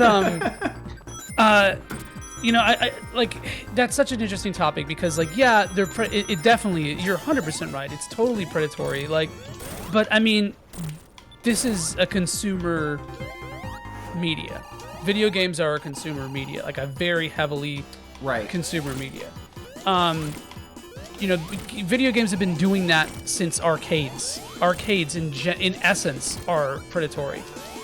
It affected game design to the point where people were making games to steal your quarters, right? Like, they would include asshole game design in the game itself to take your quarters. Right, and sometimes like that wasn't completely like suffocating. You know, like there are a lot of games that you could beat 1cc, and even those bullshit games you could beat 1cc. Some of them, I mean, I'm sure you could beat anything 1cc if you like devoted enough time to it. But like, the point is that like it's always been something predatory in its own essence, and it's like you know, stuff like games as a service and fucking bullshit DLC, Atlas DLC practices. I feel like we're which is another Sega thing, right? I think we're always very quick to judge that kind of stuff because it's a franchise that is very niche, that people enjoy, that people have a lot of passion for. We often forget that kind of stuff happens across the board with all genres, with all franchises. So it's like we constantly have to like make excuses and define our own rules for like what counts as predatory, what counts as like bullshit, or like, oh, pay to win and all that kind of stuff. So it's like, you don't think that's kind of throwing the baby out with the bathwater though? Like 100% there are distinctions where it's like this is predatory and this is not as bad. Yeah. Those distinctions can be made for sure. I mean, like, you know, nuance exists for a reason, right? Like, but I think that like the only way to change that is to fundamentally change the way that the medium exists. And like, I don't think you're going to do that with late stage capitalism, and I don't think you're going to do it when capital G gamers exist. Like, the way that people interact with media is very, like, consumer voracious. And, like, I'm not saying I'm innocent of this either. Like, I bought that, like, Diofeld Chronicle special edition. I don't even know if that game is going to be any good, right? But I threw like I threw $180 on it because one of our friends here worked on the board game for it, and it seems kind of cool that it comes with a board game, etc., etc. So I'm not trying to like speak from a place of virtue, but you know, I think just in general people could be smarter about the things that they interact with and buy. But I don't know if I exactly have a good method or metric for people to help convince fucking boomer-ass developers like Sega or Square Enix into designing better games. They have no financial incentive to change, though, and that's kind of the crux where I'm like kind of like stuck on. Maybe I'm overusing it, but my position is that unless there's a financial incentive to change, they will not. And that sucks. So in other words, typically a company will only make an influence on the way that affects their bottom line if it affects their bottom line. In other words, if we do this predatory practice and it makes a whole bunch of money, that incentivizes us to keep doing it. So our job as a consumer is to not participate in the game that they play, in the game that they set. And it just requires self-control. I'm sorry, but video games are basically just a toy. They're not something like food or water or housing. Right. You don't have to have these things. They're nice, but it's not something you have to pay for. Like, oh man, I gotta pay $45 for these 30-year-old games. This is bullshit. No, you don't. There is an option. It's called not buy the game. Yeah, no, that's also very true too. I think that one big thing that happens, and it actually feeds into the kind of things that game companies really want, is FOMO. Fear of missing out. Yeah. And so it's like, oh, all my friends on the timeline are playing Sonic Origins. I want to be part of it. I wasn't gonna get it, but now that everyone's doing it, maybe I will. And that kind of sucks. Like, I'm always trying to inoculate myself from that. Like even with Elden Ring, I did it, and I was really stoked for Elden Ring, and but like at the same time I didn't want to buy into the concept of like when Elden Ring first came out, I was like, oh, I'm gonna play it, I'm really stoked to play it, but I don't want to play it right now. And I saw everybody in the timeline like posting about it and you want to be talking part of about it, right? Right, no, but I didn't. I don't care. Okay. Like I don't give a shit. Like that doesn't affect me that much. I'm not gonna say I'm completely inoculated to it. But I was like, oh, I'm going to play Horizon Forbidden West first, and I'm going to play this first, and then I'm going to play Elden Ring. And that's what I did. And is Elden Ring better than all the other things I played? Fuck yeah. But, like, that's just what I wanted to do in that moment. I guess it's different with Elden Ring because it's like, I know the end quality of the product is probably going to be pretty good, right? Like, it's a company I respect. Even if I have criticisms with the game, like... I'm pretty sure the game is going to be good, right? Like, at least, like, fun. FromSoft has had a good track record, so generally I trust them. But yeah, no, I agree. I think people can definitely be smarter about the things that they do. I mean, I think a really good example of... basically, if consumers realize that the power that they have, then I think more people would be smarter about what they buy. And I think a really good example of this is NFT shit. Yeah, that one's all weird. These game companies like looking to do NFT stuff, and they've been getting backlashed hard from it, right? And the problem though is that game companies aren't changing their tune about it because they are listening to fans. They're changing their tune about it because it's been proven to be like financially like precarious. Right, like make NFT the money. Game. Yes, and so like it's Which a risk. Goes back to my original point. Financial incentive is always going to be the first bottom line. Is always going to be their bottom line, and it's really mean-spirited to say out loud, but it's just fucking true. Yeah, I mean they are a product at the end of the day, so that is kind of essentially the issue. But I also think that people kind of fool themselves into thinking like, oh, only bad games sell, or like, I don't know, like how many really bad games can you think of that like sold really well? I mean, like even stuff like Call of Duty, like yeah, you can argue that they're really iterative and blah blah blah, and it's like it's the same game or whatever. Pokemon does this too, but like at the same time, it's like building on a foundation that you know is like relatively solid. Oh, rip. Still haven't got hit though. I guess so, yeah. just reminding you that it's this far into the game and still hasn't. Oh, I'm sad now. I forgot about that. Oh well. You're fine. But like, I mean, how many really bad games have sold extremely well? It's I rare. can't really think of any. It's very rare. Like, I mean, Not wait, did you worth play it. Sonic Forces? No, I did not. I haven't either. I stopped buying Sonic games after Sonic Generations. After that, I just stopped buying Sonic. Sonic Mania, I guess, counts. That was not made by Sega, so as far as I'm concerned, it's not a Sega game. Did you like Generations? I haven't played it yet, so I It don't was know. okay. I wasn't a big fan of the fast-forward gameplay mechanic. I'm not a big fan of Boost. Oh, okay. Boost does very little for me. Yeah, I don't know if Rush would be up your alley then because it's a Boost game, but I will say the Boost was like, I didn't hate it, and it's that like the concept of it was something that I thought I'd be very averse to. But yeah, I usually hear nothing but good things about Generations. No, Generations is a fun game. Please be a Portal. Yes! Alright, I really needed that. Right now my goal is to get stockpile enough rings so that in case I get in case I lose my shield against Big Arm, I'll have Supersonic as backup. Because the way this boss fight is designed, the way this boss fight's coming up is slightly a gauntlet, like it's designed to waste your time a little bit. So you need to have a good decent amount of rings stockpiled. Oh my god, are you kidding me? Oh no. Great. I made a goof. Hopefully there's one more lamp post. Hopefully I can. You still got a bunch of rings too. I mean, you have like not 2 worth the minutes. risk. Yeah, there's a chance I can hit an Eggman and lose all my rings. I gotta be careful. Alright. Alright, I'm gonna try my best too. This is actually kind of a slight, like, I need to actually pay attention moment.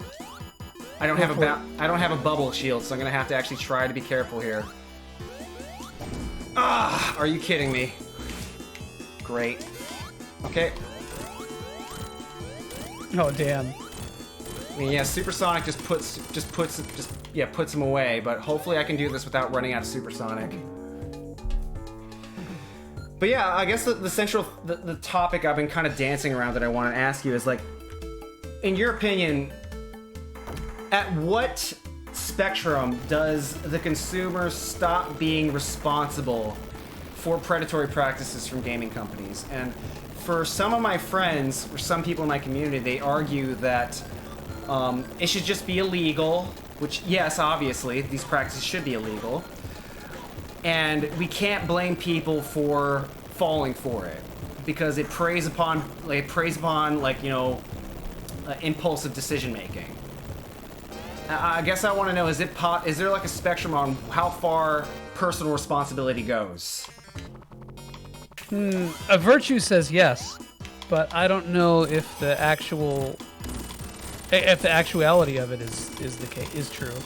Like, I think you should always stick to like your beliefs and your morals and values about that kind of thing, right? And you shouldn't let like the hopelessness of late stage capitalism deter you from it. Yeah. But at the same time, you know, it's like if you really want something, like if you really want Sonic Origins, right? And it's like something that you've been looking forward to for a long time, and it's something that like you think you'd really enjoy, and like it's some, you know, just a product that you want. I don't think you should necessarily feel like guilty. You didn't fail your principles for it. But at the same time, like you were saying, I think it's really important to leverage that against, do I really need this? Is this a product that I really want? Yeah, I feel Chat like... says if they're falling for predatory practice, how is it possible for them to not buy the game in the first place? Yeah, that's my brother's sour cream. I guess what I'm arguing is like maybe they should have. Is there a degree of responsibility on the consumer to educate themselves on these practices in the first place? But that's never going to happen because the numbers sway in favor of ignorant consumers. Okay, so sour cream says that the average consumer isn't having these discussions. They're typically so in the heat of the moment that they just want to escape reality for a little bit, and then So it's kind of like the cigarette argument a little bit in a way. It really is, and I think that I think it's a little bit deeper than that too. Though I don't think it necessarily comes from like a place of negativity or like escapism always, but I think people like are just like, especially in this time in this society, are very driven by the need for consumerism, and whether that be for escapism or for fitting in, for conformity, it's difficult to say. Yeah. Our generation, because we're about the same age. We are. Our generation was very like consumer focused. I mean, the 90s in general were 100% about buying shit and the new toy and like the cool new technology. I mean, we lived during like the apex of the information age. Right. So like, soon, we're already there. We're already to the point where like people our age are contributing to a very vast amount of the market. So our voices speak especially loud because we obviously contribute very hard to it. So it's like, a lot of these things are preying on that dominant like financial force, right? So it's, I don't know. It's like you have to weigh your own values. Do you versus... feel like? I mean, I guess this is kind of like just throwing out there for chat as well. Do you feel like I'm being a little victim blamey by getting angry at people who fall for the like Blizzard shit? No, because it's coming from a place of. It's not really coming from a place of judgment. It's coming from a place of. A little bit like, of judgment. There's a little bit of judgment. Yeah. But like, it's not like solely motivated by like righteous vindication, right? Like. You might be saying, hey, I know better than you, but maybe you do, right? And I think that there's nothing wrong with challenging things, and ultimately that's what you're doing. You're challenging people to say... I would say at the very least, I think it's important for at least to have some dissenting voices out there, because at the very least that puts that out there in the zeitgeist to be like, hey, maybe I shouldn't just buy this thing off the cuff. It'll slowly get someone to change their mind about that. Right. Yeah. I mean... I think ideally that'd be really sick. Also, this is a fucking banger. This is one of the best Sonic tracks, I think. Oh, it's great. No, Mushroom Hill is one of the best stages in ever made. I'm surprised there's not more. Why don't they remake this stage more often? They keep making Green Hill every fucking game. Every Sonic game has a Green Hill zone. Why don't they bring back Mushroom Hill? This is just okay, is Green Hill Zone just boneless Mushroom Hill? I guess so, yeah. Is that where we are? Mushroom Hill does have some mechanics to it that like make it stand out, like and make it unique. So it's not just Green Hill with a fresh paint, coat of paint. Yeah. Oh yeah, it's definitely different. If anything, I was shitting on Green Hill. So, but yeah, no, I think. Okay, so are you being? I think that let's get back to the question. Like, are you being victim blaming? I think. Where capitalism is now, there's a huge degree of victim blaming. We let this happen. Like we let companies fucking monopolize our market. We let things happen. Yeah. And we're kind of responsible for it, man. Like, I'm not saying I'm perfect either. I'm definitely responsible for a lot of the things that I am critical about.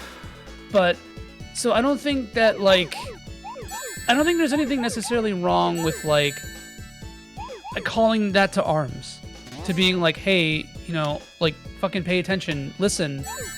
You were in this because of decisions that you made. But like at the same time, you know, like there's only so much that we could blame ourselves for when we let other people get away with. Yeah, I understand. Like one of the I know we're jumping from topic to topic, but I promise this is related. Like when we talk about climate change and we get frustrated with other people, like, oh, you're not recycling enough.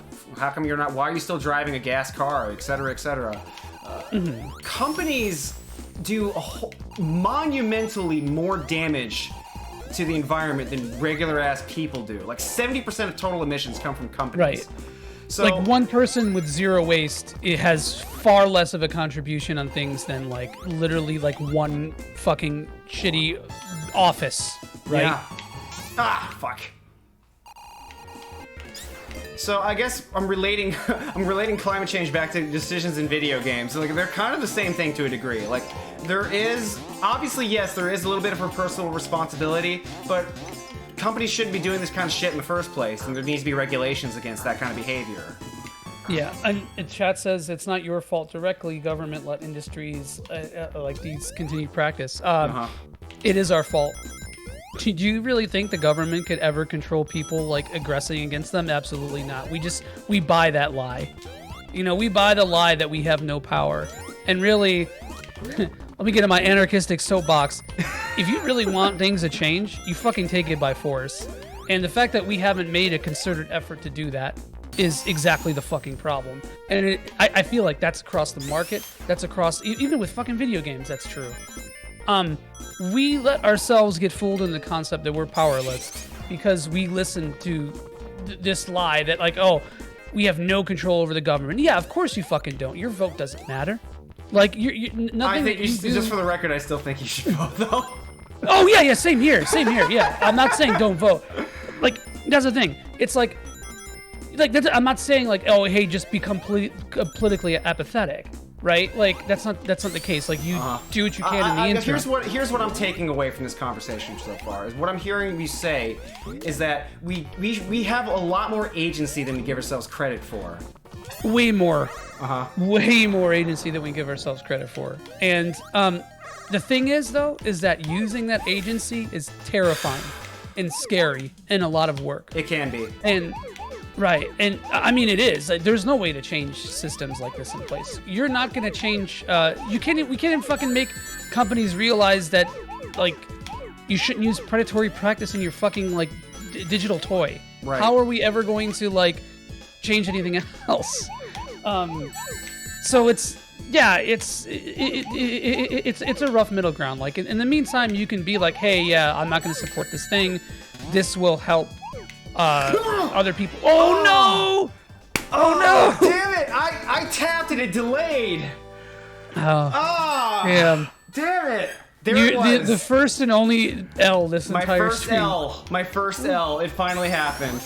I tapped and it didn't move, and I'm like, oh, okay. Well, I guess I'm not gonna have supersonic at the end of this. At the end of Mushroom Hill. Oh well. I'm sad. It's okay. Now. Ah, well, it was worth. I mean, there's plenty of other stages to get more. Because the thing is, Mushroom Hill has like 8 ring portals, so I think I can get away with one screw up. Anyways, so we have a lot more agency than we give ourselves credit for. We have agency. Yeah, sorry, I'm reading the chat. I agree. We have agency, but I don't know if what we buy is necessarily the best tool. Maybe with games, but other industries and things with big tech, I don't know.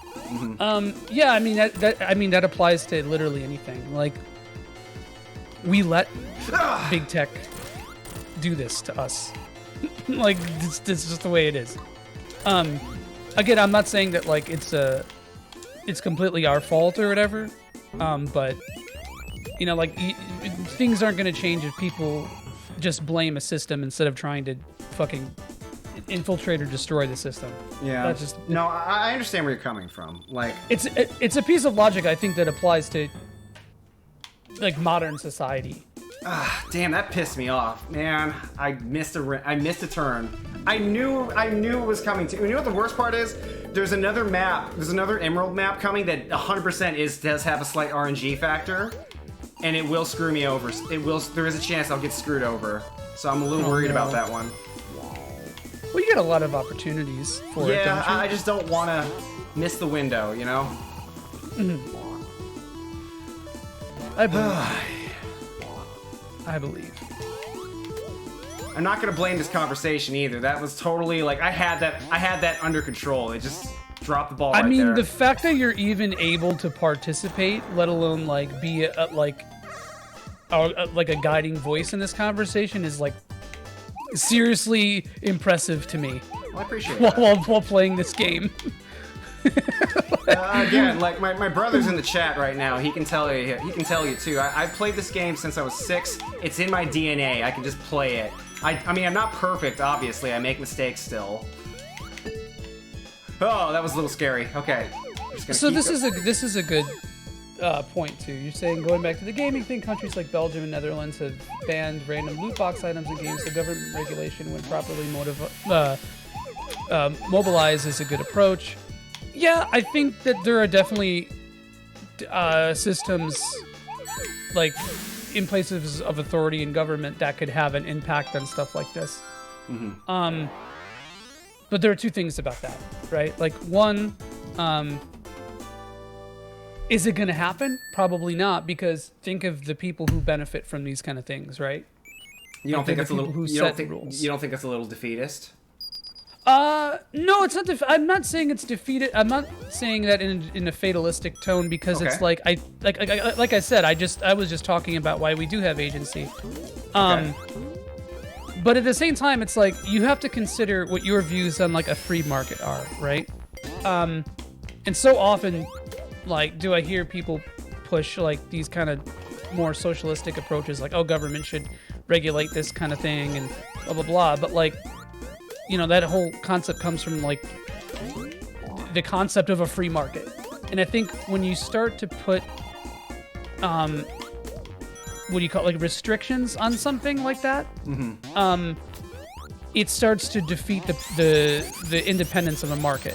So I think what you have to do is you have to change the culture of it, right? You have to say, like, you'd have to like literally make money not be a goal for an end, like the main goal at least for a product. In the case of video games, you know, not using loot boxes, or just find an alternative. Oh, I don't know how that hit. That's wild. That's sick. I got lucky. I'll take it. Yeah, I don't know. I do think, but at the end of the day, the answer to that question is yes. I do think that government could do a lot more. I think we could have more social policies to stop this kind of thing. But you're gonna have to change culture before you change people buying this. Because I mean, like, a big reason why pay to win stuff and like predatory practices, loot boxes and shit like that. Oh, fuck this one, dude. I hate this one. This is the one I was thinking of. This one fucking sucks. This one has an RNG element to it. Fuck this, dude. This is gonna make me anxious. Pray for me, because pray for me, because this one has an RNG element to it. So there's a random chance that every once in a while, when you jump on the spring for the next map, you will miss one of the blue spheres, and there's no way to go back to go get it. You're just screwed. Oh, like that. Yeah. I think I see why. Because as the time increases, your speed increases. And it could possibly, like... the inertia will push you over the sphere, and then you lose it. Right. That's fucking stupid, dude. Yeah, this one's scary, because there's always a random chance. It's happened to me where I've done this perfectly every time, and I still miss it. I got it. Ooh, yeah, hell yeah. Oh, that one scares me. So good. That was so solid. Yeah, once I get that last once I get the last 2 super emeralds, it's just smooth sailing. It's just the stage just become a formality. How many more do you need? 2? I need 2 more. I've collected 5 so far. Wait, I think so. Maybe there's 3 more. I'm not sure anymore. Sorry, there's another portal coming anyway. We kind of got on some hard subjects. Are you okay, Mr. Joey? Are you okay with continuing this subject matter? Oh yeah, of course. I mean, I'm having fun with it. I like talking about this kind of stuff. $5, like you blast those last 2 blue spheres. Yeah. I mean, given Sega's pattern lately, I would not be surprised if that's what they decide to do. I need 3 more. Fuck. All right. Oh, that's bitter. Yeah. I hate that that's the direction Sega seems to be going more and more. I think that's just the direction that video games have been going, unfortunately. Yeah. I don't really know if I have a clear logical. I mean, I have a clear logical answer. I just don't think that would ever happen. I don't know if I have like an answer for like what people can do. I guess the best thing to do is truly just don't buy it, but like don't expect your not buying it to actually affect the company's decision making or bottom line. Because like unfortunately, just other people. There's just too many other people that that participate. The numbers are against you. Yeah, the numbers are against you. It's just. I mean, I bought Sonic Origins. I'm not gonna, so I feel kind of. So I guess what I'm saying is you're part of the problem, Joey. You fuck. I mean, you're not wrong in a way, but I also, I don't feel as strongly about. I don't care as much about Sonic as you, if that makes sense. No, I get that. I get that. For me, this is deeply personal. Like, Sonic means so much to me, so it bums me out that Sega is turning into, like, the bad guys right now. It really bums me out. Yeah. It's good to do in principle, but don't expect real change. Exactly. God, and brother, that is so deeply depressing to me. I mean, it's realistic. I don't even think it's cynical because it's just something that's just realistic. Like, And I echo that sentiment. I think the only thing I'd add to it is that like the things that you can do to change require a much more active approach. And like I didn't play Mega Man games for years because X7 existed. Right? Like that game like really put me off from the brand. I've definitely been completely put off. I mean, Sonic, dude. Sonic actually did it to me too. Because not that I was ever like a huge fan of the series, but I think I told you this, Frowny, but I played I hadn't played a Sonic game since a little bit of Heroes. And the year was 2006 and I was at I think it was Best Buy and Sonic 06 was on sale and I was like, "Oh, I liked Sonic Adventure. This looks cool. Like the graphics look modern. I'm going to check this game out."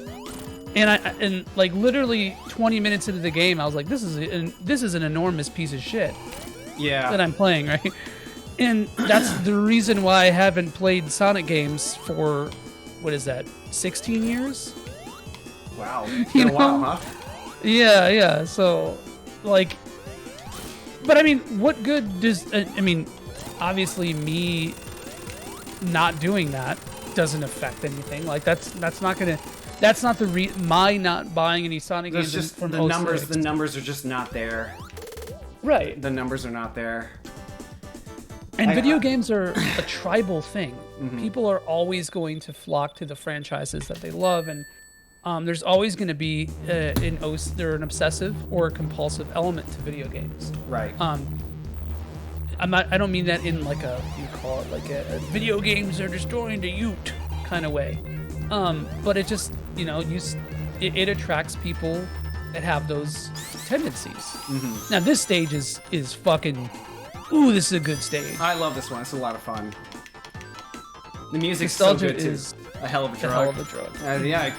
Tell that. I mean, Sega knows that. They've been weaponizing it for like fucking 2 decades now. I will say one thing though. Remember Green Hill Zone?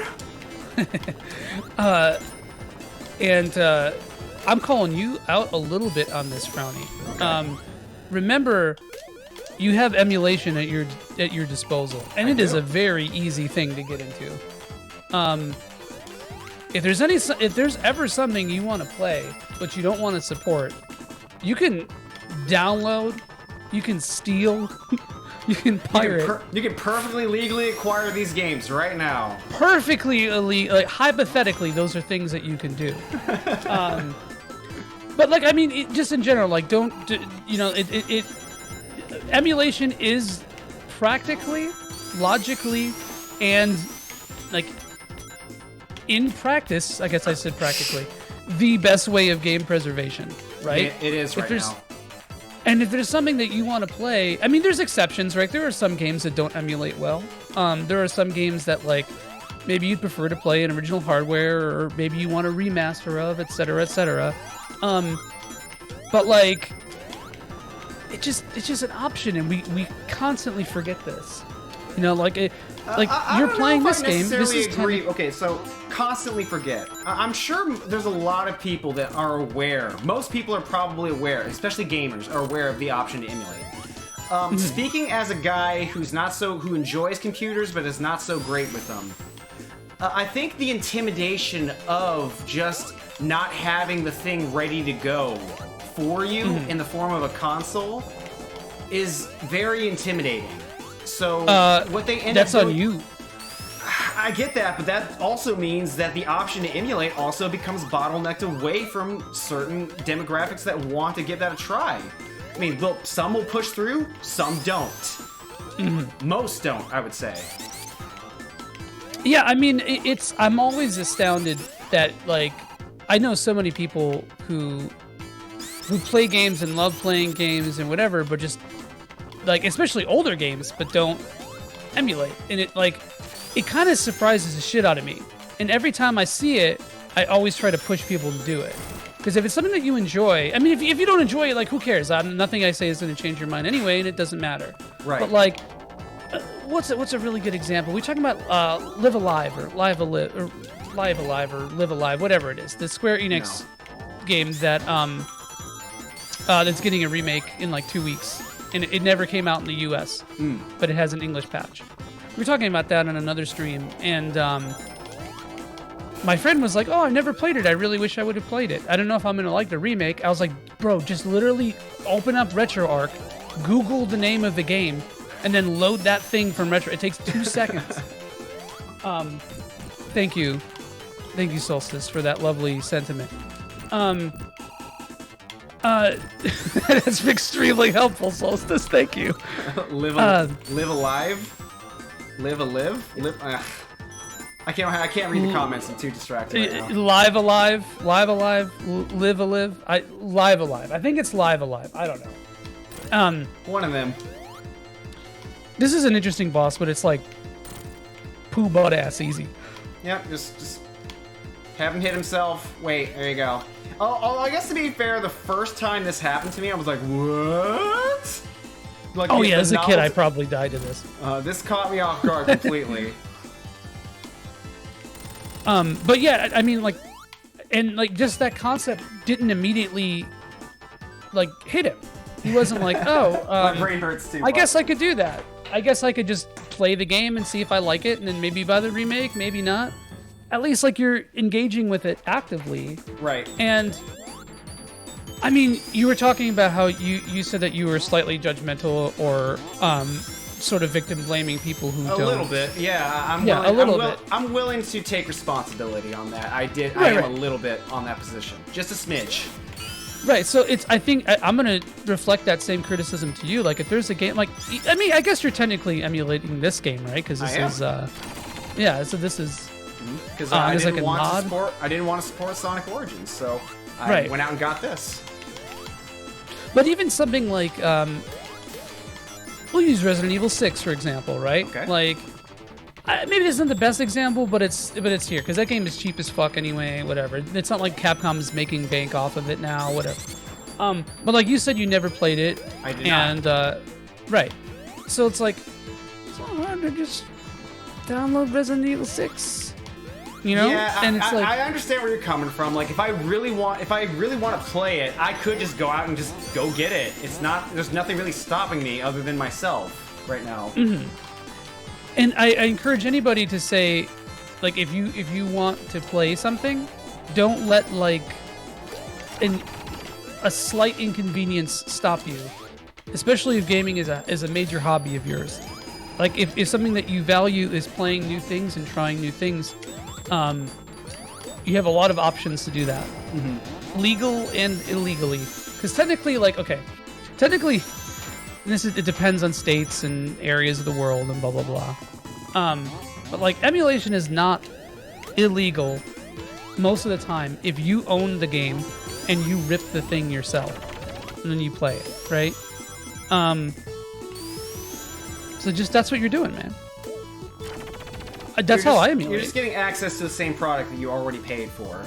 Yeah, I have ripped every game that I've used on. I think Retro. I've lost count of how many times I've bought Sonic 3 and Knuckles. Like I own this game in so many different capacities.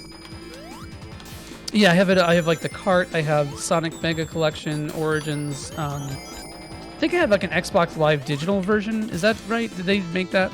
Yeah, they did bring it to Xbox Live as well. Yeah, I think it was like on sale for $2 once, and I was like, oh, okay, all right, I'll buy it. Why not? Crap. You never.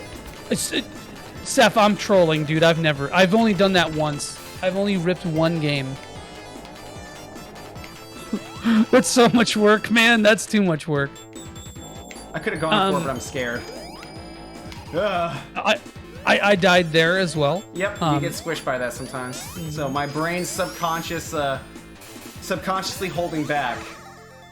He has a really great YouTube video talking about the legal gray of emulation. TLDR is that emulation is pretty much legal, and yes, due to a bunch of case laws.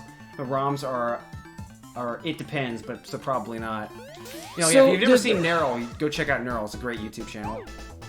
No, I've never seen it. But I don't watch. I really don't watch YouTube that much, apart from like speedruns sometimes. Okay. I probably should do more, educate myself more though. That being said, so like, okay, here's the thing: if the government wants to prosecute you for using ROMs, they will find a way. Right. It's just never really worth the time because it doesn't. It's just never really gonna be. Yeah, it's never gonna really be something, despite what Nintendo makes you believe. So, okay, like I said, the legal stipulation with ROMs is that if you own the game yourself and then you rip that game and play the ROM, it's technically legal, right? But you don't own a game, you own the license to play the game. So, like, you know, I have fucking TurboGrafx sitting on my shelf right behind me, right? Mm-hmm. I own that game, but I don't own the game. I own the license to use it. I own the license to play the game, the product. So, like, if a company ever wants to, like, chow down on your ass, they're gonna win. Basically. But no company, fucking Hudson Soft, isn't gonna hit me up on Facebook and be like, hey, Joey, it seems that you are pushing emulation on your Twitch channel that has, like, 6 viewers. We're gonna prosecute you. Yeah. So say if we had like 200, if you had 200 people watching, then we'd be in trouble. Would be something like that. No, not even that, man. It's like even if I were like fucking Amaranth doing a fucking hot tub stream, like licking my mic and getting 65,000 viewers, I even still would doubt that a company would do anything about it, because it's just like. And the problem is that Nintendo is trying to do that kind of stuff. It's pretty pathetic. And yeah, no, it's really bad, and people are fucking letting Nintendo get away with that because people have this weird fucking like parasocial relationship with Nintendo, as if like Nintendo is their best friend, their best childhood friend, and it's fucking gross. I say this as somebody who is, to quote Solstice AR, a unabashed Nintendo fanboy in his youth. Fuck Nintendo. Yeah, I've gone completely. My switched the script completely on my attitude about Nintendo now. I used to be a gigantic fan of them. I used to love them. I wanted to meet Shigeru Miyamoto himself. Now I'm like, I don't like Nintendo anymore. I don't think they're a good company anymore. And it sucks that I have to feel this way. No, it sucks, man. It's like, first off, fuck you. But I think about it though, and it's like, did I ever really like Nintendo as a company, or did I just like it because it made the thing I liked? And it's the latter, 100%. It's not like Nintendo is a humanitarian company. They're a company at the end of the day, you know. And I was a kid. Of course, I'm not gonna like think about that. A child is not a smart consumer because they're a fucking child. Oh yeah, that too, man. That 100% too. So I say fuck Nintendo, but I love Metroid. I love Zelda. You can love a company's products while also not liking the company that runs it. Right. Hence my analogy about the divorced parent. Exactly. That's how I feel about Sega right now. Sega is keeping my son away from me. I just want to have visitation rights to see Sonic, you know? And you have to fucking you have to illegally download it to be able to see your son. I know, it's just frustrating because so that's what I'm saying. It's like it's okay to like Nintendo products, just like Nintendo themselves has just kind of lost their way, and I wish it wasn't like this. All right, last one. Hopefully, I can get it this. I can get this. I don't Here we have go. to think about it. You got it. This last stage map is kind of tricky. There's a bit of a gimmick to it. I got stuck on this one for so long. Hopefully, I can do this. Oh, whoops! We're already off to a great start. No, you're fine. You Oh, I remember this one. Oh, so yeah, you jump in the middle. Yeah. Okay, don't jump. I actually didn't find this one that bad. I think the one that you did, I think it was 2 ago. That was the worst one for me. Yeah. Okay, so this one, the trick is you don't tap. You just let it bounce you. That's the tricky part. You let God have his way. Yes. It's a shame because I love the aesthetic of Blue Sphere. I think it's fucking sick. It's really there's cool. Not much. It's very 90s. It's like it reminds me of a simpler time, man. Oh, you cleared it. Interesting. Hell yeah, that was perfect. All right, and we have hypersonic now. Hypersonic, let's go, guys. Specifically, why I don't want to describe the concept of being a Nintendo fan. Oh, I think it goes without saying that like there's sort of an unspoken understanding with people who, like, for lack of a better term or lack of a cornier, for lack of a less corny term, but people who get it, like, you understand, like, that, you know, owning a Switch doesn't make you a Nintendo fanboy, doesn't make you like a complete supporter of Nintendo, just like not liking something that Nintendo makes doesn't like take away your Nintendo fan card. I think most of the time that people are a fan of something, they're not a fan of like the 7 dudes in suits who's basically are the company name, right? So yeah, I feel like that's kind of sort of like understood just by default. I'll risk it. All right, big money, big money. Big money. No. Ah. Poor money. All right, big money, big money, big money. All right, that Robotnik is making me very uncomfortable. Wait, what happens if you get 3 Robotnik? You lose all your rings? They take all your rings. You lose everything. All right, so far I am not getting much. I think I'm just gonna pick up the chump change on the side and get out of here. It's starting to make me uncomfortable. I might not be able to get... You'd be alright. You'd be alright. I think the Nintendo thing actually ties back into what we were saying earlier about what do you call it? Like, I guess like, fuck, market prescriptivism. I'm not from. Right? I'm not. I don't think I coined that term, but I'm eager to learn. I've never heard that one before. Yeah, like just like like a you. What were we talking? Like just kind of like you could buy a Nintendo game basically, and it's not gonna like be the end of the world. It's not gonna like completely go against all your morals or whatever. Shitty consumerism. Yeah, exactly. So, but yeah, I mean, it's like, I don't know, 52 lives, bro. Are you fucking serious? Just don't die. Just don't die. Hypersonic looks so fucking sick. Also, there's no trophy to get Hypersonic. Yeah, it's a shame this design never came back. They never reused Hypersonic ever again. This is the only game that he appears in, as far as I know. I guess they figured Supersonic's enough. You don't need to like over convolute the stages, like the character designs for super forms. You just need the one and you're good. An SSJ Hyper Supersonic. Alter code F. It's hard to like. I keep finding like character references for character designs from Sonic that are like referencing extremely old like things from the past. Like Dr. Robotnik is just straight up lifted or copied from a Hayao Miyazaki character sheet. I'm not sure if you saw that like on Twitter. It's like, is there a single character design in Sonic that's original? No, probably not. I mean, even Mega Man is just Astro Boy. You know, like yeah. And it's like, see, that's the kind of thing that's like, you know, there's nothing really totally original under the sun. Yeah, for sure. I remember hearing an old phrase. Someone said something along the lines of, good artists borrow, great artists steal. Like, that sounds a little cynical, but you understand where I'm coming from, right? Like, they're always going to be referencing something. Why wouldn't they? Yeah. I mean, it's like, the trite but good example of this is Star Wars, right? Like, A New Hope is literally The Hidden Fortress by Akira Kurosawa. Oh yeah, that's right. I forgot about that. I actually saw Hidden Fortress. Great movie. Hidden Fortress is good, yeah. I mean, it's not like just that. Like, to say that it's just that is a massive oversimplification. But like, it borrows heavily. If you were to, right, and then the problem with that is that like if you start to look too closely at stuff like that, it's like you're gonna find way more mirrors than you probably even realize. You know, like, 'cause it exists everywhere, across all media.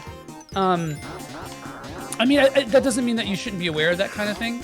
I think a really good example of this is, okay, one of my favorite TV shows is Star Trek Deep Space Nine, right? Okay. Star Trek Deep Space Nine only really exists because they essentially, and there's a lot of drama behind this, but they essentially stole the concept from Babylon 5. Like concept screenings and whatever of Babylon 5. And I'm really curious as to see how you do this, bosses. I don't know if there's anything different from how I do it. All right, go on. But anyways. But like, yeah, I mean, there's a lot of problematic history there. Like, they literally ripped off a creator. Somebody probably lost their job. Like, whatever. I mean, is it going to affect the way that I view the end product, the show itself?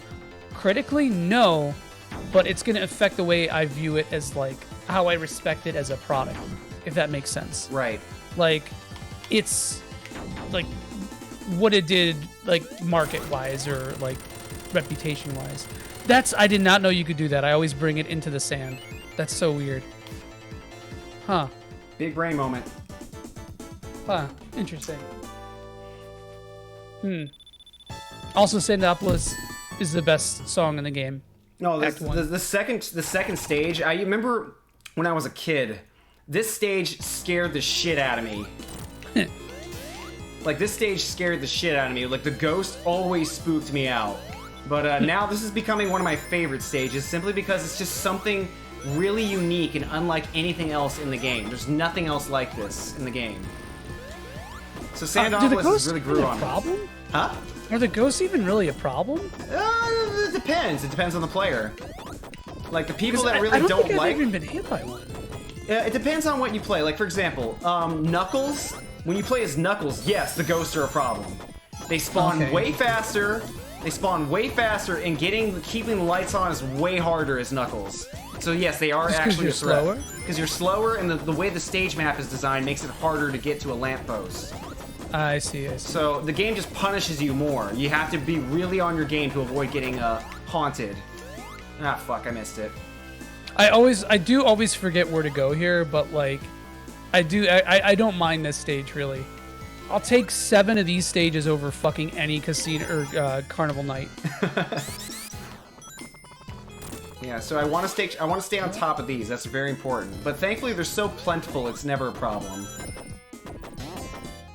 But I want to go back to the Nintendo subject for a bit, because we're playing a Sega game and we need to bring up the war.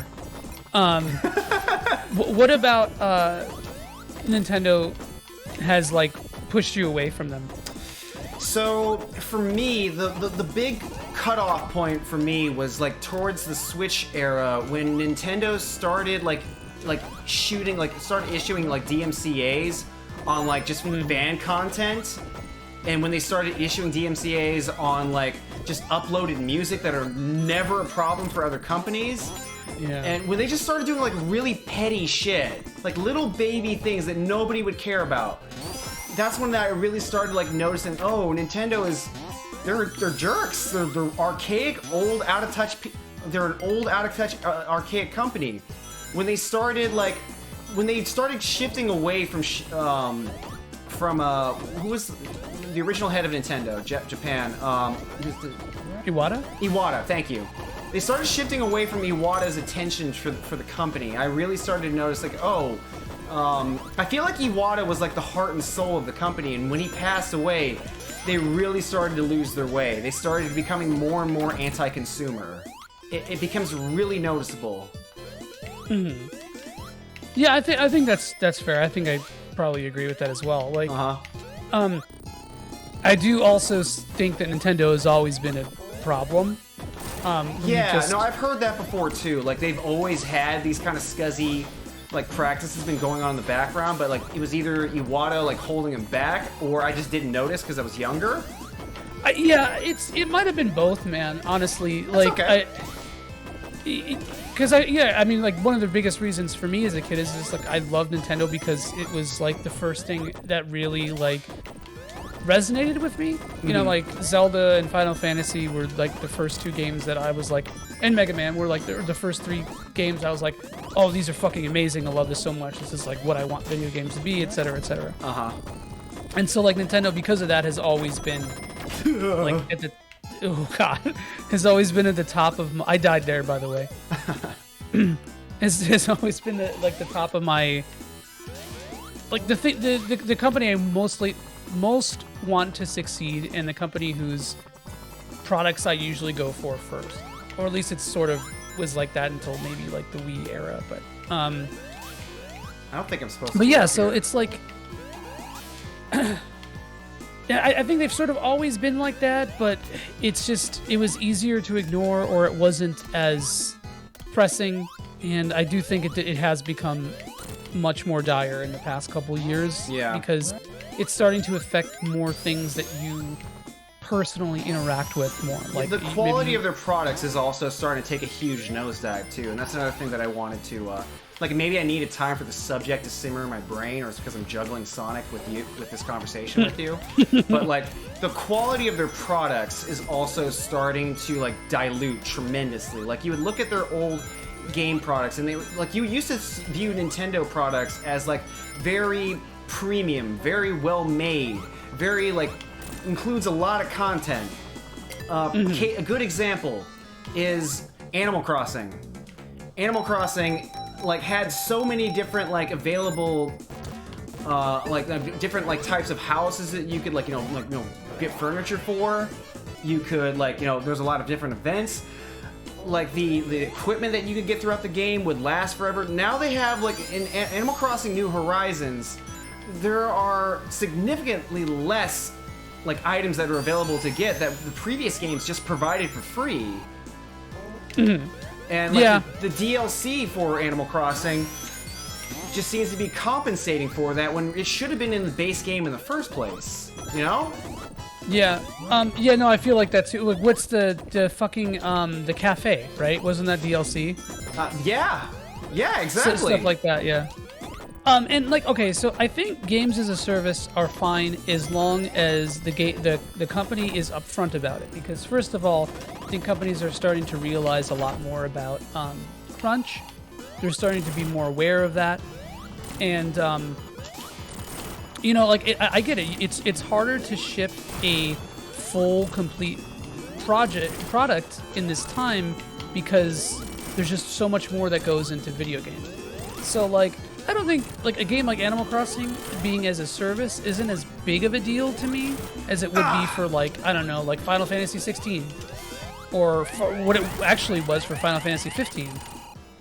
But like, at the same time, yeah, there are things like that are just so frustrating because it's like, I mean, it's very easy to be like, look at Animal Crossing's graphics. It's not like it's super. I think a lot of people always say like, oh, it's not like it's hard to do that or whatever. But yeah, no, I definitely feel you on a lot of Nintendo stuff. I think Nintendo, my biggest thing is that it has hamstrung a lot of creativity in a lot of their franchises, and I think Metroid is a fucking perfect example. You look at a game like Super, and we played this today, so this is topical. Yeah, we were talking. You guys were streaming Super Metroid earlier. Like you look at a game like Super Metroid, and granted it came out fucking like almost 30 years ago, right? But like, look at how stylized and like atmospheric and like fully like what's like it just doesn't seem like it's like trying to meet some kind of mold, right? It's like it looks like it's like it feels like an artist's vision. Exactly, and maybe it isn't. Maybe I'm just imposing that, right? But like, basically, my thesis here is that a game like that would not come out on a Nintendo system in the year of our Lord 2022. That's depressing. Right. That's kind of depressing. Like that's the case, huh? Yeah, and it's like that doesn't mean that I think. Yeah, Solstice is saying that a lot of people are becoming more and more dissatisfied with Or am I misreading? The expectations, however, haven't changed about the scope. The scope. Are you talking about the scope of Animal Crossing, or like just? Oh, good catch. Nintendo games in general. Solstice. I just want to be clear before I address that. But yeah. No, I mean, I like. In general, it not just Nintendo games. Okay. Yeah. Okay. Yeah. That's very true. Yes, agreed. So yeah, that's what I was bringing that whole thing up about crunch and all that kind of stuff to sort of say it's not just a Nintendo thing. That's kind of why I brought that up. But like, and when I say that I don't think a game like Super Metroid would come out on a Nintendo console, now that doesn't mean that I don't think that Nintendo. What the fuck? What was that? That doesn't mean that I don't think that Nintendo, quote unquote, won't make a game as good as that ever again. That's not what I'm saying at all. It's just that like too many things have the market has become so much more narrow with IPs and with games and with concepts since then that Nintendo is never going to budge on that. Yeah. That's kind of a bummer. Yeah, I mean maybe that's cynical. I don't fucking know, but I don't think it's an unsafe assumption. At the same time. Now, why is that? Because they don't want to take chances. They want to maximize profit. I think it's part of that is that they want to maximize profit. I don't think that they have. Solstice and I talked a little bit about this before about like older quote unquote prestige Japanese companies being a little bit out of touch with things. I feel like that's definitely part of it too. I just also wait. What the fuck is this part, bro? What? Tails, get your ass up there! I did not know this existed. Most people don't. Yeah, and that's another thing too. It's like managing expectations. It's really easy to be like, I played Sonic 3 a lot as a kid. It's the best game ever made. I'm not talking shit about you. No. I understand where you're coming from. Or like, oh, Mega Man X is the best platformer. Mario is the best. Zelda Link to the Past is the best game ever. It's very easy to fall into that trap because, again, you know, your brother said this earlier, but nostalgia is a hell of a drug. And we as a generation have a tendency to be like, what we grew up with is the fucking best, bro. It's the best in 90s. If you were even a fucking 90s kid, don't talk. You know? So I think that definitely affects a lot of the discourse. Unfortunately, so it does help to keep those expectations. It does kind of feel like sometimes like the past generation can't let go of their toys, so they force everyone else to play with them. Exactly, man. 100%. That's so fucking succinct. Yeah, like, and I definitely feel like that goes a long way with Nintendo products too, because you know you look at these games that Nintendo are putting out. How many original developers are on those projects? You know, like how many? What's the through line of people who worked on these projects compared to back in the day? The technology has changed, the landscape has changed, so much has changed, and that's just the way it goes. It's just like time passes and things change, media changes. So that always helps to think about. It always helps to consider. But like, I think Sonic is a good example because Sega has kind of, and I haven't played a lot of modern Sonic games, so I don't know for sure. But Sega has kind of proven that like they haven't been able to unify critical opinion on Sonic games since like the quote-unquote classics, right? A lot of people hated the 3D games and so on. They seem to still do well commercially. But Sonic fans will fucking buy anything. They're literally keeping this franchise alive. Yep. And it's like, you know, I don't know. Like, the same people who work on Sonic games now worked on them in the past? Probably fucking not. The whole like way that the games are developed now are totally different. And shit like that is subject to change, sure. But I do think that there's just always something to consider. And Seth brings up a good point about why we replay a lot of games and rewatch TV series. Because it's comfortable. It's cozy. It's Twitch tag cozy, right? I don't know why I just noticed this, but I like how this foreshadows the final boss. It does, doesn't it? At least a little bit. Like, it shows, like, the proof of concept Robotnik is working on. Yeah, and also, like, it's coming from the foreground instead of the background. That's interesting. As opposed to the final boss, which is the same hand in the background. Mm-hmm. Yeah, and I'm not saying that I'm not guilty of that, or that's not a bad... I'm not even trying to, like, pass judgment on that. Like, I don't think there's anything wrong with, like, sticking to things that you like. But I think there's a lot wrong with not acknowledging that. Mm-hmm. And I think a lot of people... It causes stagnation. There's no creative process, as much creative process. Like, you should be willing to take chances and try new things with an IP. But in the case of Sonic, it feels like all they do is try new things rather than develop a base that they can like build the identity upon. Crisis thing. Yeah, that's actually a perfect way of putting it.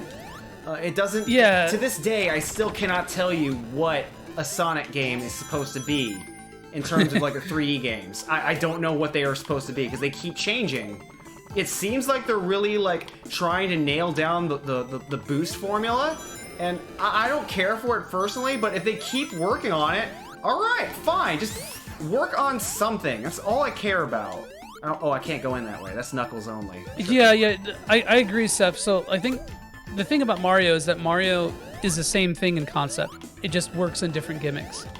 You know, like Mario's whole thing is gimmicks. I don't mean that in a pejorative sense, but it's like, you know, Mario Galaxy's thing is like little worlds. Mario Sunshine's thing is you have Tropical. The flood. Flood. Yeah, Tropical Island, etc., etc.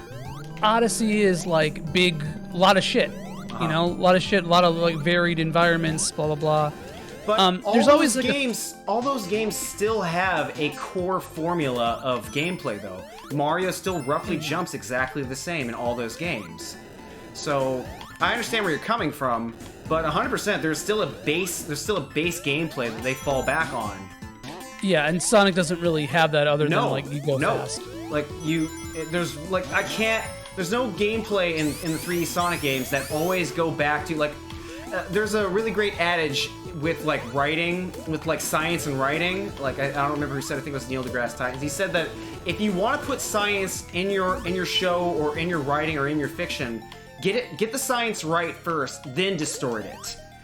Right, exactly. So what I'm saying is like they haven't gotten the core gameplay right first, but they keep causing distortions anyway. So as a result, it doesn't have a strong identity, and because everything keeps changing over and over again. Sonic Adventure. Go ahead. No. Go ahead. Finish your thought. Sorry. To finish my thought. For example, Sonic Adventure 1 and 2 play very distinctly. They're very distinct from one another in terms of like controlling your character. Like they have a roughly the same kind of gameplay, but Sonic Adventure 2 refines it a little further. But then they said, the hell with it. We're gonna just throw it out the window. And we're gonna change it completely. And Sonic Heroes has like weird ice skate physics. And Mega Man 1, baby. Yeah, and that's the problem. Like the gameplay took a huge change and huge shift in like what it wanted to be as far as its identity goes, and it kept doing it afterward. They just kept changing it over and over again. So I just want to have one gameplay that they nail down, get right, and refine it. I don't care what it is, just pick one. I think it's really interesting in Sonic's case because Sonic struggled with that from Jump Street. like you and I talked a little bit about this, but like Sonic 1 is not really like the fully realized. I mean, granted, it's the first game, but it's a sort of awkward first game in a series that's about going fast because you very it didn't have its rarely identities like nailed down just yet. Yeah. Right, and like I actually really like Sonic 1. I think Sonic 1 is okay. a really good platformer. It definitely doesn't have the innovation thing that I think it was shooting for with 2 and 3, and even like some of the side games, right? But like, I do think it's interesting that a series started like that and ended up where it is now. So. But again, I haven't played a lot of the 3D games. I think I'm on Adventure 2 right now. Mm-hmm. Adventure 2 is and alright. I'm not a fan of Adventure 1. Yeah, Adventure 1's okay. Adventure 2 I wanted to like, but I got bored. I just got really bored playing Adventure 2. Alright, this is actually kind of a scary boss fight. I actually have to pay attention here.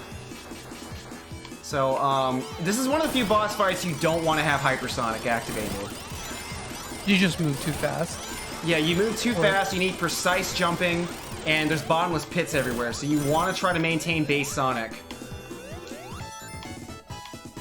Oh no, guys, I think I'm gonna run out of lives. 65 lives. Dude, right. Please end it on 69.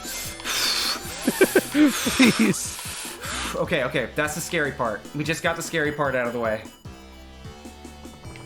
That's the hard part of the boss fight. After this is smooth sailing. And on 69 lives. I'll try my best. No, Sonic Adventure 2, like, I remember I tried it like 5 years ago, maybe even further than that. 5-6 years ago, and I just found myself getting bored. When I got to the, like, you know, the air dog, you know, the big Gundam guy and the tank thing, and I was fighting, and I realized I am bored out of my mind playing this. I don't really like this anymore. Did the Knuckles and Rouge stages do that to you? I didn't even get to the Knuckles and Rouge stages. I just got bored before even getting past Sonic. Like, the Sonic stages are actually... the first mech, like, in the first level? Yep. The first boss like, after the so, first like, level. Literally the boss of City Escape. Yep, I got bored after that. Wow, like, that's so... Yeah, because Knuckles is the second level. Yeah. I never hated the treasure hunting stages. I didn't mind them. At least you can, like, kind of, like... get a chance to like vary the gameplay up a little bit. You're controlling, like you have a slower control. It's fine. I don't hate it. The mech stages as Tails and Robotnik though. Whoa. I did not like coming back to those again. Those were kind of frustrating to revisit. Yeah, they're kind of nothing. I really only like the Sonic stages. Mm-hmm. But I mean, like, we'll see how it goes once I get to.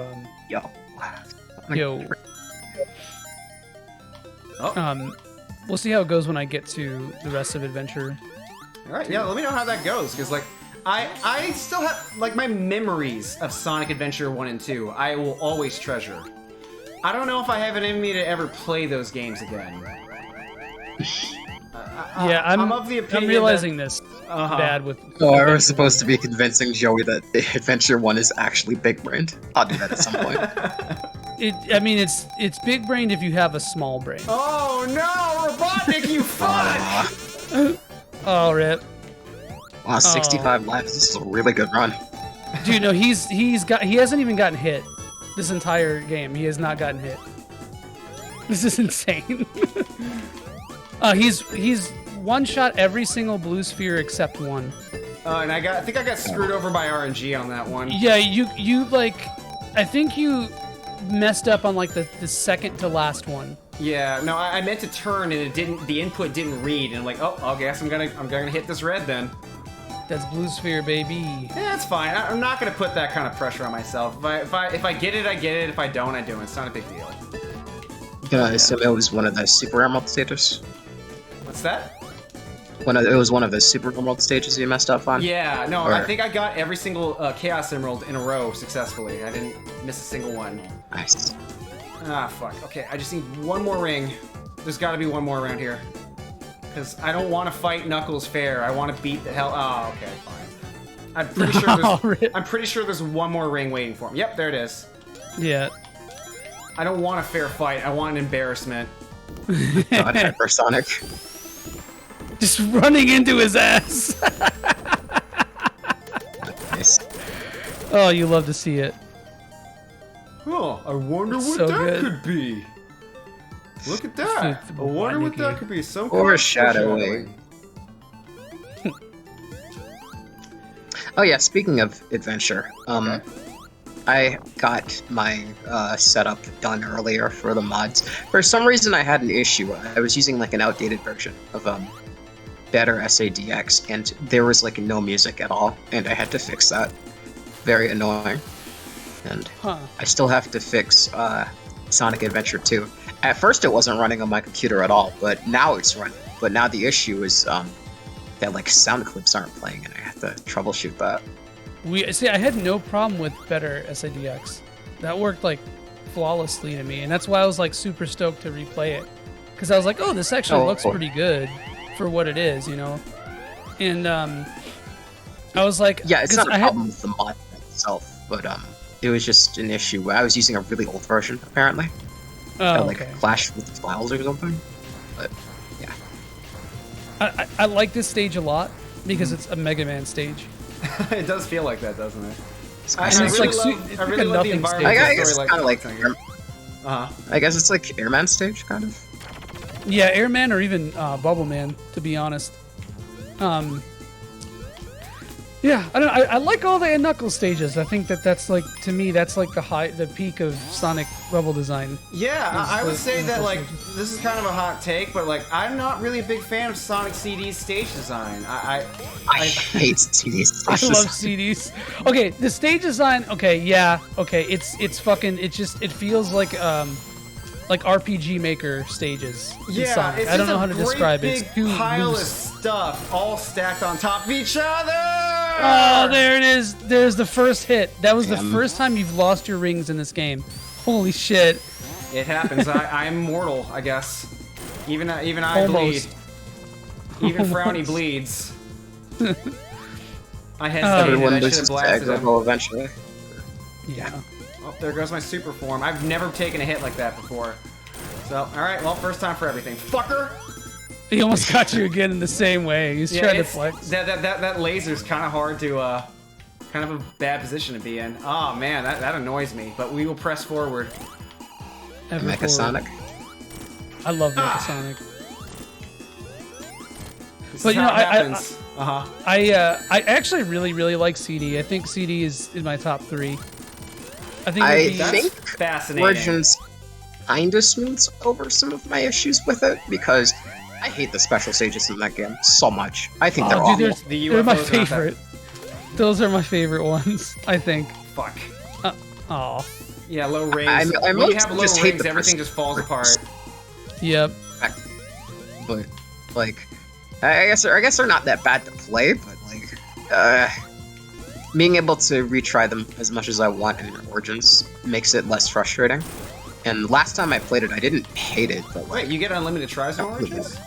You have like not tokens, unlimited, but and you get you tokens from like doing things in the game or getting try 100 rings. try with the tokens you get, which basically means a ton, as far as I'm concerned. Yeah. I think I had like 400 by the time I finished the platinum. There's a ton. I think I had like 100 something when I finished the story mode, but I haven't gone back to Origins since then. I just haven't had the time. The what do you call it? The fucking like little missions give you a ton, an absolute ton. I think I got like something like 400 from them. But no, CD is awesome, and it's not really 100%. Well, it's barely because of the gameplay. Like the music in CD is amazing, both the NA and the JP versions. I love the North really American like the S better. soundtrack. Dude, I did too, and I always hear people say think that the CD Japanese is- version's better. I think the Japanese soundtrack is. I'm not really sure if I call it better these days. I love the American soundtrack a lot now. It's like Sonic meets Metroid in terms of atmosphere, and that's so sick. The Japanese soundtrack's a lot jazzier, though, right? Like, I'm not sure Yeah, how I it's- feel about that personally. It's a lot more energetic. I get why people like that soundtrack more, and Well, besides the vocal themes, which I think I don't like the Japanese vocal themes that much. Yeah. You can do anything is okay, but like I remember I never really very liked Cosmic distinctly Terror. the Robotnik's boss theme in the Japanese version is like this super strange, like this kind of trolly song that's kind of playing in the background. It sounds like the theme for a clown. It's hard to describe. Carnival Night Enjoyers. Something like that, yeah. Whereas the track for Carnival Night Enjoyers. Yeah, the American version sounds like you're fighting just nightmare Satan. fuel. It's just nightmare fuel. And I kind of like it. I kind of like it. All right, Robotnik's scary. Holy shit, what's going on here? Fucker. Yeah, I just like that like deep Red Book audio style, because I almost say it's like a style, despite just being a fidelity. But it's almost like when 90s music knew it was going to be like lossless and CD quality, it was like very lush, very layered, right? Like composers weren't afraid to use reverb, delay, like cool effects, textures, compared to like stuff that used an 8 or 16-bit console soundtrack. You're playing with the Mechasonic boss. Yeah, this is a really cool mecha design. I love this one so much. It's too bad I'm just gonna blast through them. It's hypersonic. I know what you're talking about, Joey. / the East 4 soundtrack. Oh yeah, yep. Exactly. And like I eat the Sonic CD North American soundtrack up for that reason. Like it's lush, dude. It's super lush, and I think that carries a lot of the game's problems, because I mean, Sonic CD is kind of like an easy ass game. It can be. Like, I mean, the last few stages, like Metal, what was it called? Like Metropolis or Metal something or other. Definitely Metallic Madness. Metallic Madness, thank you. It's been a while. Metallic Madness definitely taps into asshole game design. Just way too much shit on the screen. It's like Death Egg Wacky taps Workbench. a little... Yeah, Wacky Workbench Fuck that 100% taps into some asshole game Wacky design. Workbench and... Okay, the thing about Wacky Workbench that really pisses me off is if you're going for the generators to get the true ending instead of the time stones, which is there a fuck difference? that, but not in the original. There is no difference in the ending you get, but it's just the method. But in Wacky Workbench specifically, if you want to get one of the generators, and I think it's Act 1, you have to get hit by a crusher. And there's no indication for whether that crusher will kill you or not. Yeah, that's so asshole you just have game to design. assume. I know what you're talking about. Yeah, you have to get crushed by it on purpose, and instead of dying, it smushes you into the floor, right? Oh, yeah. That's so weird, dude. What? Yeah, it basically just pushes you into a hidden chamber, and there's like no way you would have ever known to do that. Like, that's just bad game design. You should not have to like guess on behalf of the game designer because they failed to tell you like the way the stage map works. That's just bad fucking design. No good. Yeah, I don't like weird that. They brought this version of Death Egg back for Sonic Forces. I don't know why they did that. Yeah, it's cool. Really I love the track here. The track here is so good. Oh, I love the Death Egg theme. Come on! Oh, alright, this works. Yeah. I'm just guessing right now. I have no idea where we're gonna end up. Fuck. Okay, I've never done this before. Let's just find out what happens now. I'm probably gonna have to just go back and try again. On the bright side, I have 60 rings. Sonic Team was such a big fan of Episode 6. Not that I blame them, but still. Oh. Wait, Episode 6? Star Wars. I kind of gathered. Yeah, no, there's a lot of Star Wars saying, references in this game. Like Death Egg, Death Star. Like, yeah, Death Star. Yeah. That's what I thought you meant, but I was like, I need to make sure. It feels like something out of those SNES Star Wars games. I think it's Super Star Wars. Yeah, Super Star Wars. There we go. This is my prize. This is what I was looking for. 3 rings away. It's really important for me to get, like, for the second half, for Act 2, that I stockpile as many rings as possible. Because otherwise, the final Death Egg boss fight is actually kind of really hard. So if I don't have... well, I mean, I've done it before. It's just that it's a lot to take on with no rings. You can't take a single hit. Yes. Oh, I see. I Yeah, actually 'cause you think, carry your rings over. I forgot about that. Actually, I think what's his face is harder. Big Arm is harder without Really? any rings. Yeah. Please Oh, he transform! smoked bigger. Ah! Oh no. Yeah. Damn, I couldn't transform.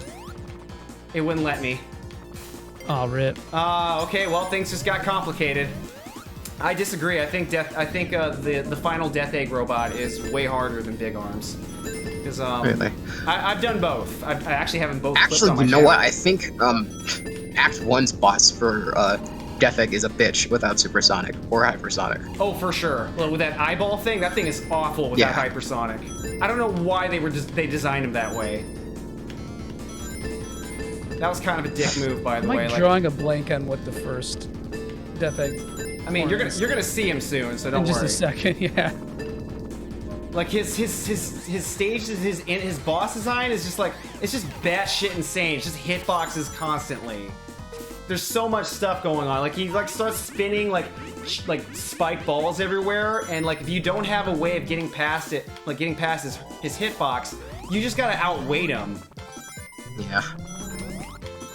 It's kind of this is reminding me that they brought back this God. version of Death Egg in Sonic Forces when you're playing as classic Sonic. Right. I have a lot of the gimmicks though. All right. Fuck it. Now that I'm seeing the stage All again. right. Oh, this fight. I Yes, see. Hypersonic. I just damage boost. You just Hypersonic just chews right through them, but Yeah, I want you to that's just see what you have to put up with if you don't have invincibility. So he starts doing this. It's mostly this phase Yeah. that's annoying as fuck. Look at this. Yeah, so okay, if you hit him, you can go through his hitbox. So like, if you hit him and hold left, you just kind of like go through it. So it's like telling you damage basically to boosting be is always aggressive. pretty viable in Sonic games, but Uh-huh. I still think this one's kind of annoying. That one's kind of rough. Like my strategy has just been get really, really good at getting Hypersonic, and then you can just blast through them. Yeah, I have a much scrubbier strat of like literally just standing inside of him with iframes, getting hit. So, I mean, if it works, it works.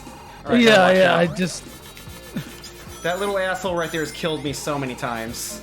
I harbor no intentions of actually ever being good at a Sonic game, so like Okay. I just scrub it. I just scrub it. Wow. You should try and get good at Advance 2 specifically. No.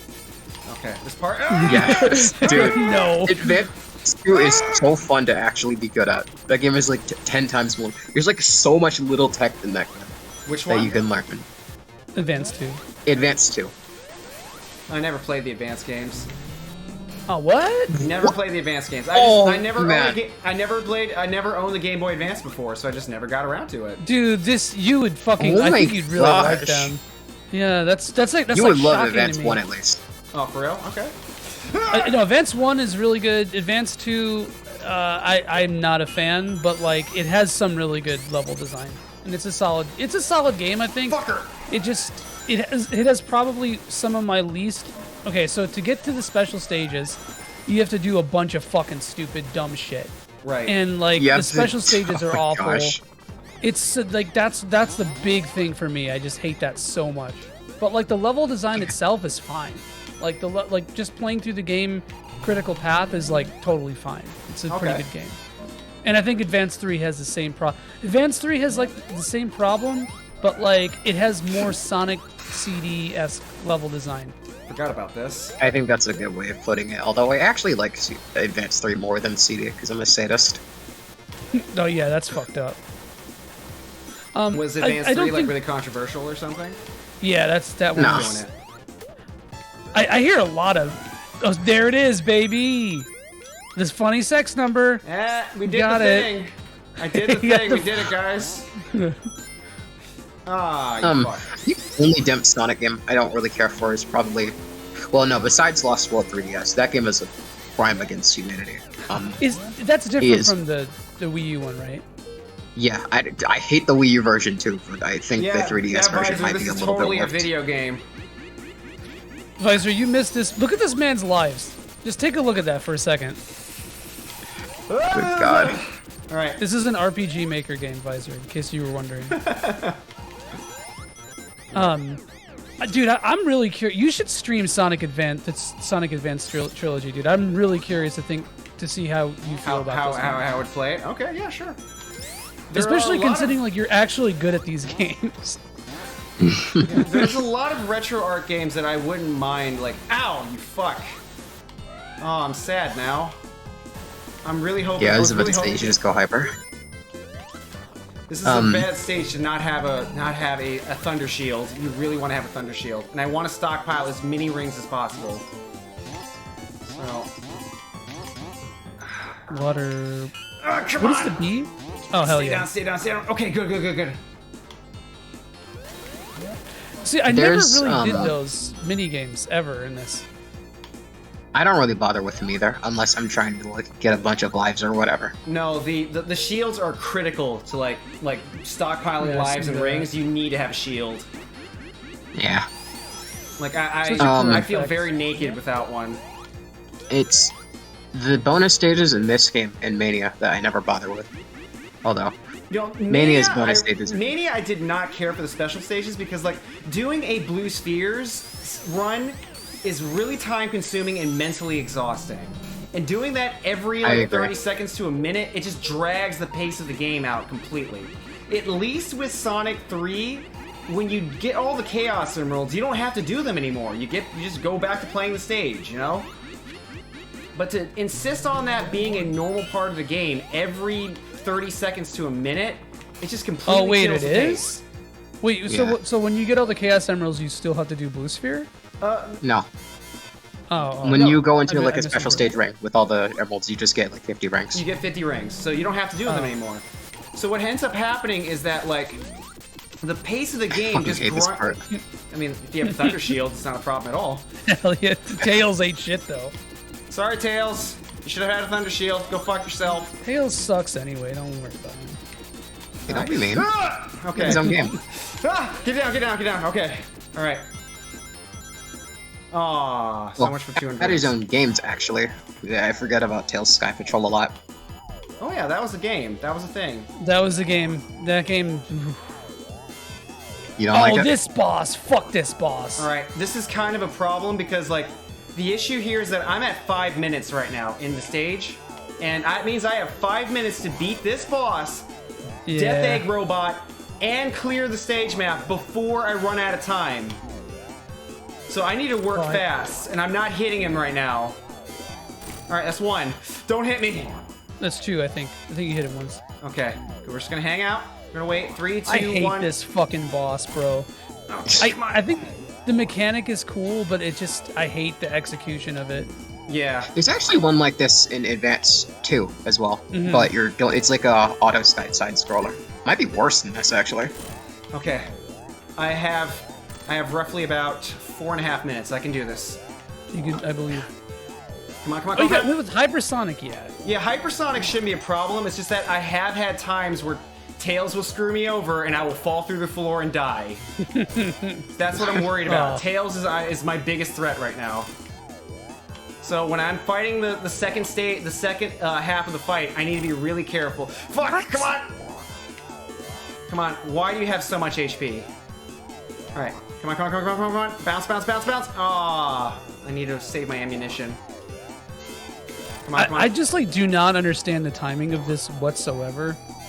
Oh, I'm getting sloppy right now. Channel the gamer. Okay, I can become the gamer.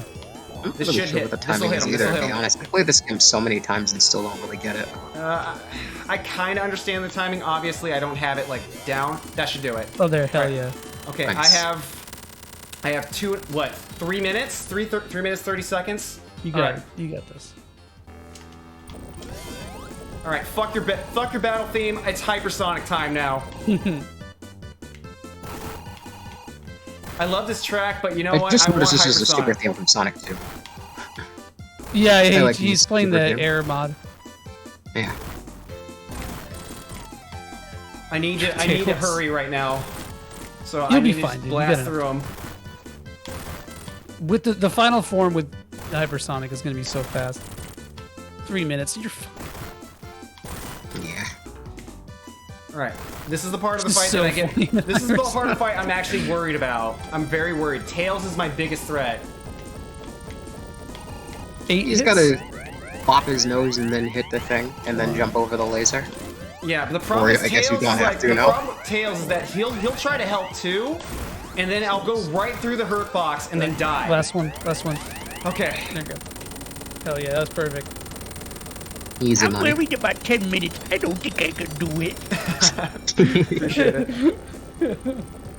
Alright, you can still die. You can still die here. Fuck.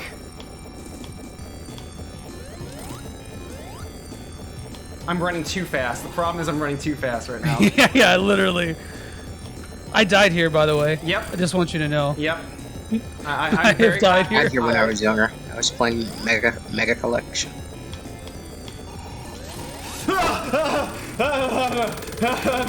Mega Collection was definitely the first time I ever beat Sonic 2. So I could not beat that game as a kid. Mega Collection was the first time I even played the classics, so. Oh shit. And I don't think I've ever actually played them on official hardware before.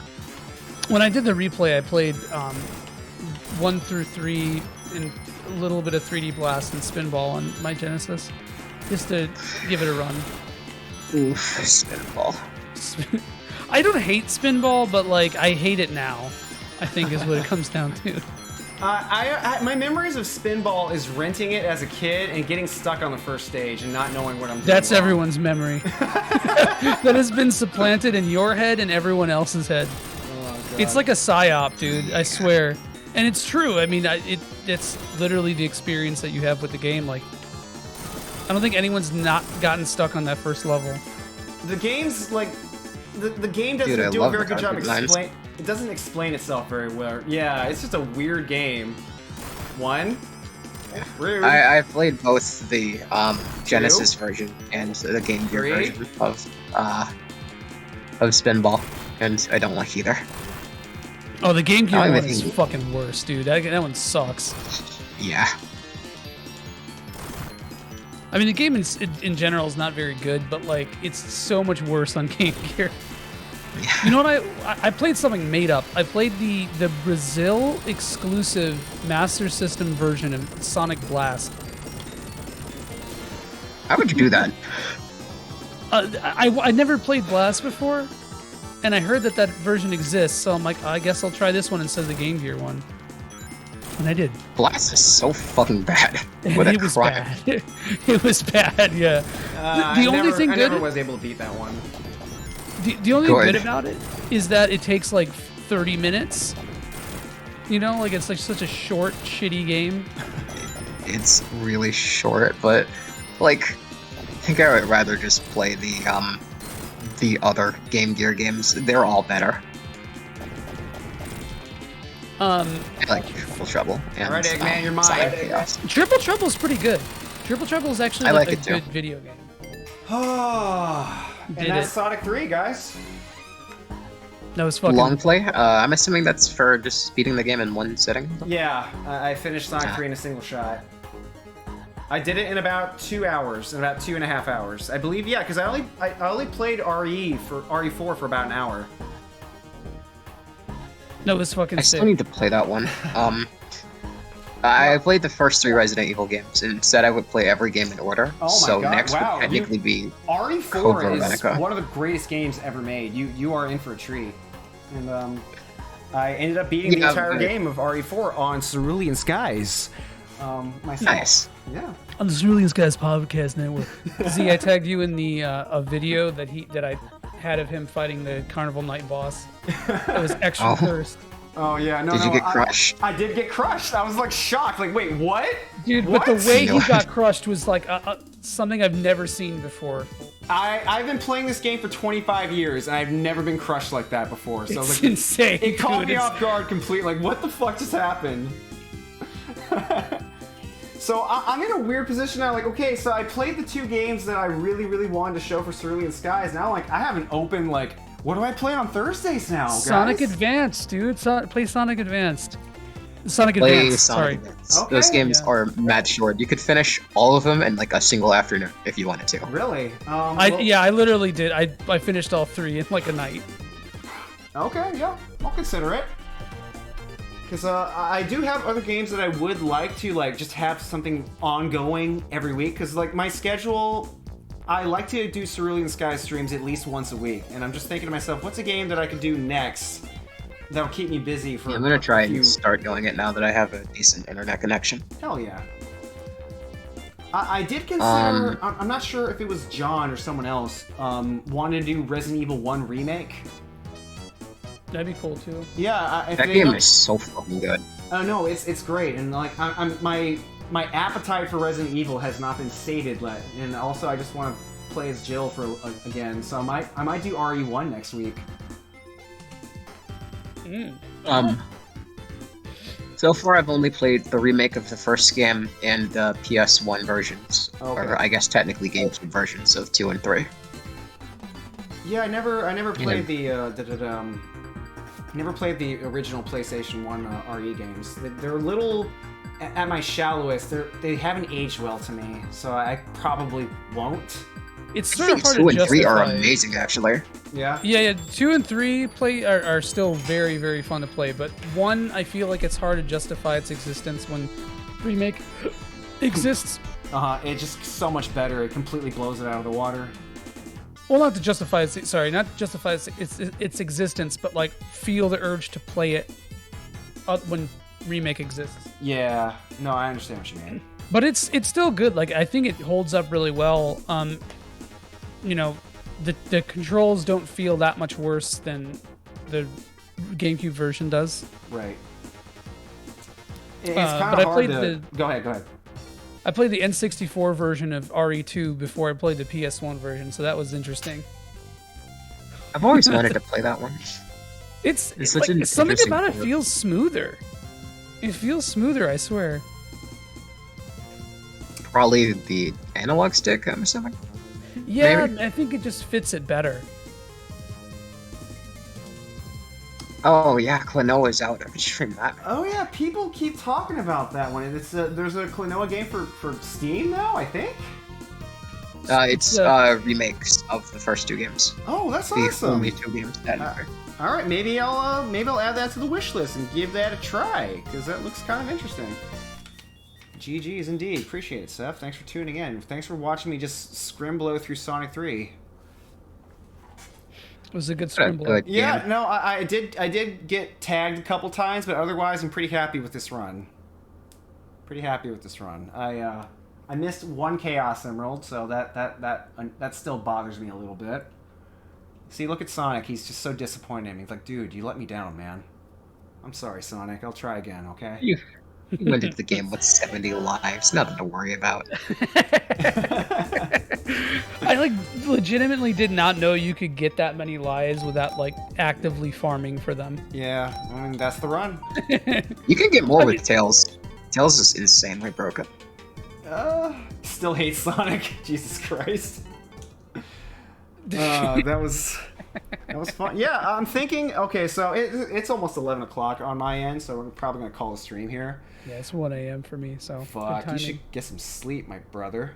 But well, 2 a.m. guys, I tell you what. If I can't figure out what game I want to play next, you're suggesting Sonic Advance. I guess I'll have to go hunt it down. It'll probably be Resident Evil 1 Remake because it's in my blood. I really want to play it again, and I guess I wouldn't mind revisiting it, especially if I got someone to bounce off of to talk about it. So Yeah, I haven't played it in a really, really long time. So okay, no, in that case, we'll do Resident Evil 1 Remake. I'll play another Jill campaign. I'll go through normal difficulty because I feel like normal mode is like the way to experience Resident Evil 1. yeah, I'm not very good at Resident Evil, so I've never done a try hard thing in that game. Yeah, no, I'm okay at it. I'm not good at it like I am with Resident Evil 4. I would say I'm generally pretty average at RE1. I just play it. I've been finding myself revisiting it more and more because like I've been watching video essays and I'm like, oh man, this game's. I just see the gameplay footage of it, or I'll have a streamer that's playing, and it makes me want to play it myself. I'm like, oh man, I want to jump back into this now. But yeah, So I just open. mailed you 3 copies or 3 GBA versions of Sonic Advance, Okay. so 1, 2, and 3. I just mailed those to you. They should have immediately gotten to you. Okay, I appreciate that. If you check your Discord, it should give I you actually have a spare notification. copy of Advanced Star. Oh hell yeah! Oh shit! You were kidding. There they are. Well, and this Yeah, will work that's on. crazy. They're complete in box too. This will work in This will work in RetroArch. I mean, I don't know why it would, because it's considering they're 3 carts. Yeah. But like, yeah, if they were ROMs, you would just have to open up RetroArch and then download for sure. the core. Yeah. If it were that, yeah, for sure, I get that. Bro, plug up your Game Boy player. I gotta unearth the Game Boy Advance and everything. I gotta dust it off. I know we're just rambling right now, but while I was moving, I found my old Game Boy. What was that? It was called the Game Boy SP. Do you know what I'm talking about? Yeah. It's the GBA with the flip screen and the backlight. Yeah, exactly. I was moving and I found my old Game Boy like SP. I'm like, holy shit, this thing still works. I was popping it on and I saw Yoshi's Island on it. That's another game I would love to revisit too. Yoshi's Island for the Super Nintendo. Dude, we played that recently. Uh-huh. And I just it's such a weird fucking game. Like I love the art style, but it's just like not that fun to play. Really? Something about it. I don't know. Maybe my memory of it is fonder than the actual gameplay. It's like probably one of the harder Mario games. It's pretty tough in the later stages. Yeah, especially the hidden stage. Like, wow, this is crazy. You might have to. I think I remember save scumming through some of those. I want to see if I can do it without that. Yoshi's story was like, "Hey, we're gonna make this for babies." Hey, to be fair, I have very fond memories of playing Yoshi's Story as a kid. I enjoyed that one. Love Yoshi's Story. I think it's sick. I think it's very charming. Like, you know, it's a cute game. I enjoyed it at its time. Obviously, I've grown past that now. The king of save scum, dude. What did I save? I save scummed. Fuck. Oh, I did save scum Sonic 3D Blast. I don't blame you. Who would blame you on that one? Sonic 3D Blast is just a bad game overall. It doesn't deserve your respect, Joey. I don't mind 3D Blast these days. Mainly the Saturn version. The Genesis version can go fuck itself. The Saturn version's pretty decent. It's not a bad game, I don't think. It's just a sort of awkward one. Yeah. There's a couple things about it, like the lava stage. Like, you could literally have to die and restart. There's some dumb things, but it's not a bad game, I don't think. Well, guys, I think I'm gonna call it here. I don't see anyone that's streaming right now that we can raid, so we'll call here. Maybe we'll do Sonic Advance. We'll see. But I really want to do play Resident Evil 1 Remake again. So that's what I'll stream next. So I will see you guys. I have a raid. If you give me 1 second. Yeah. If you got a raid in mind, go for it.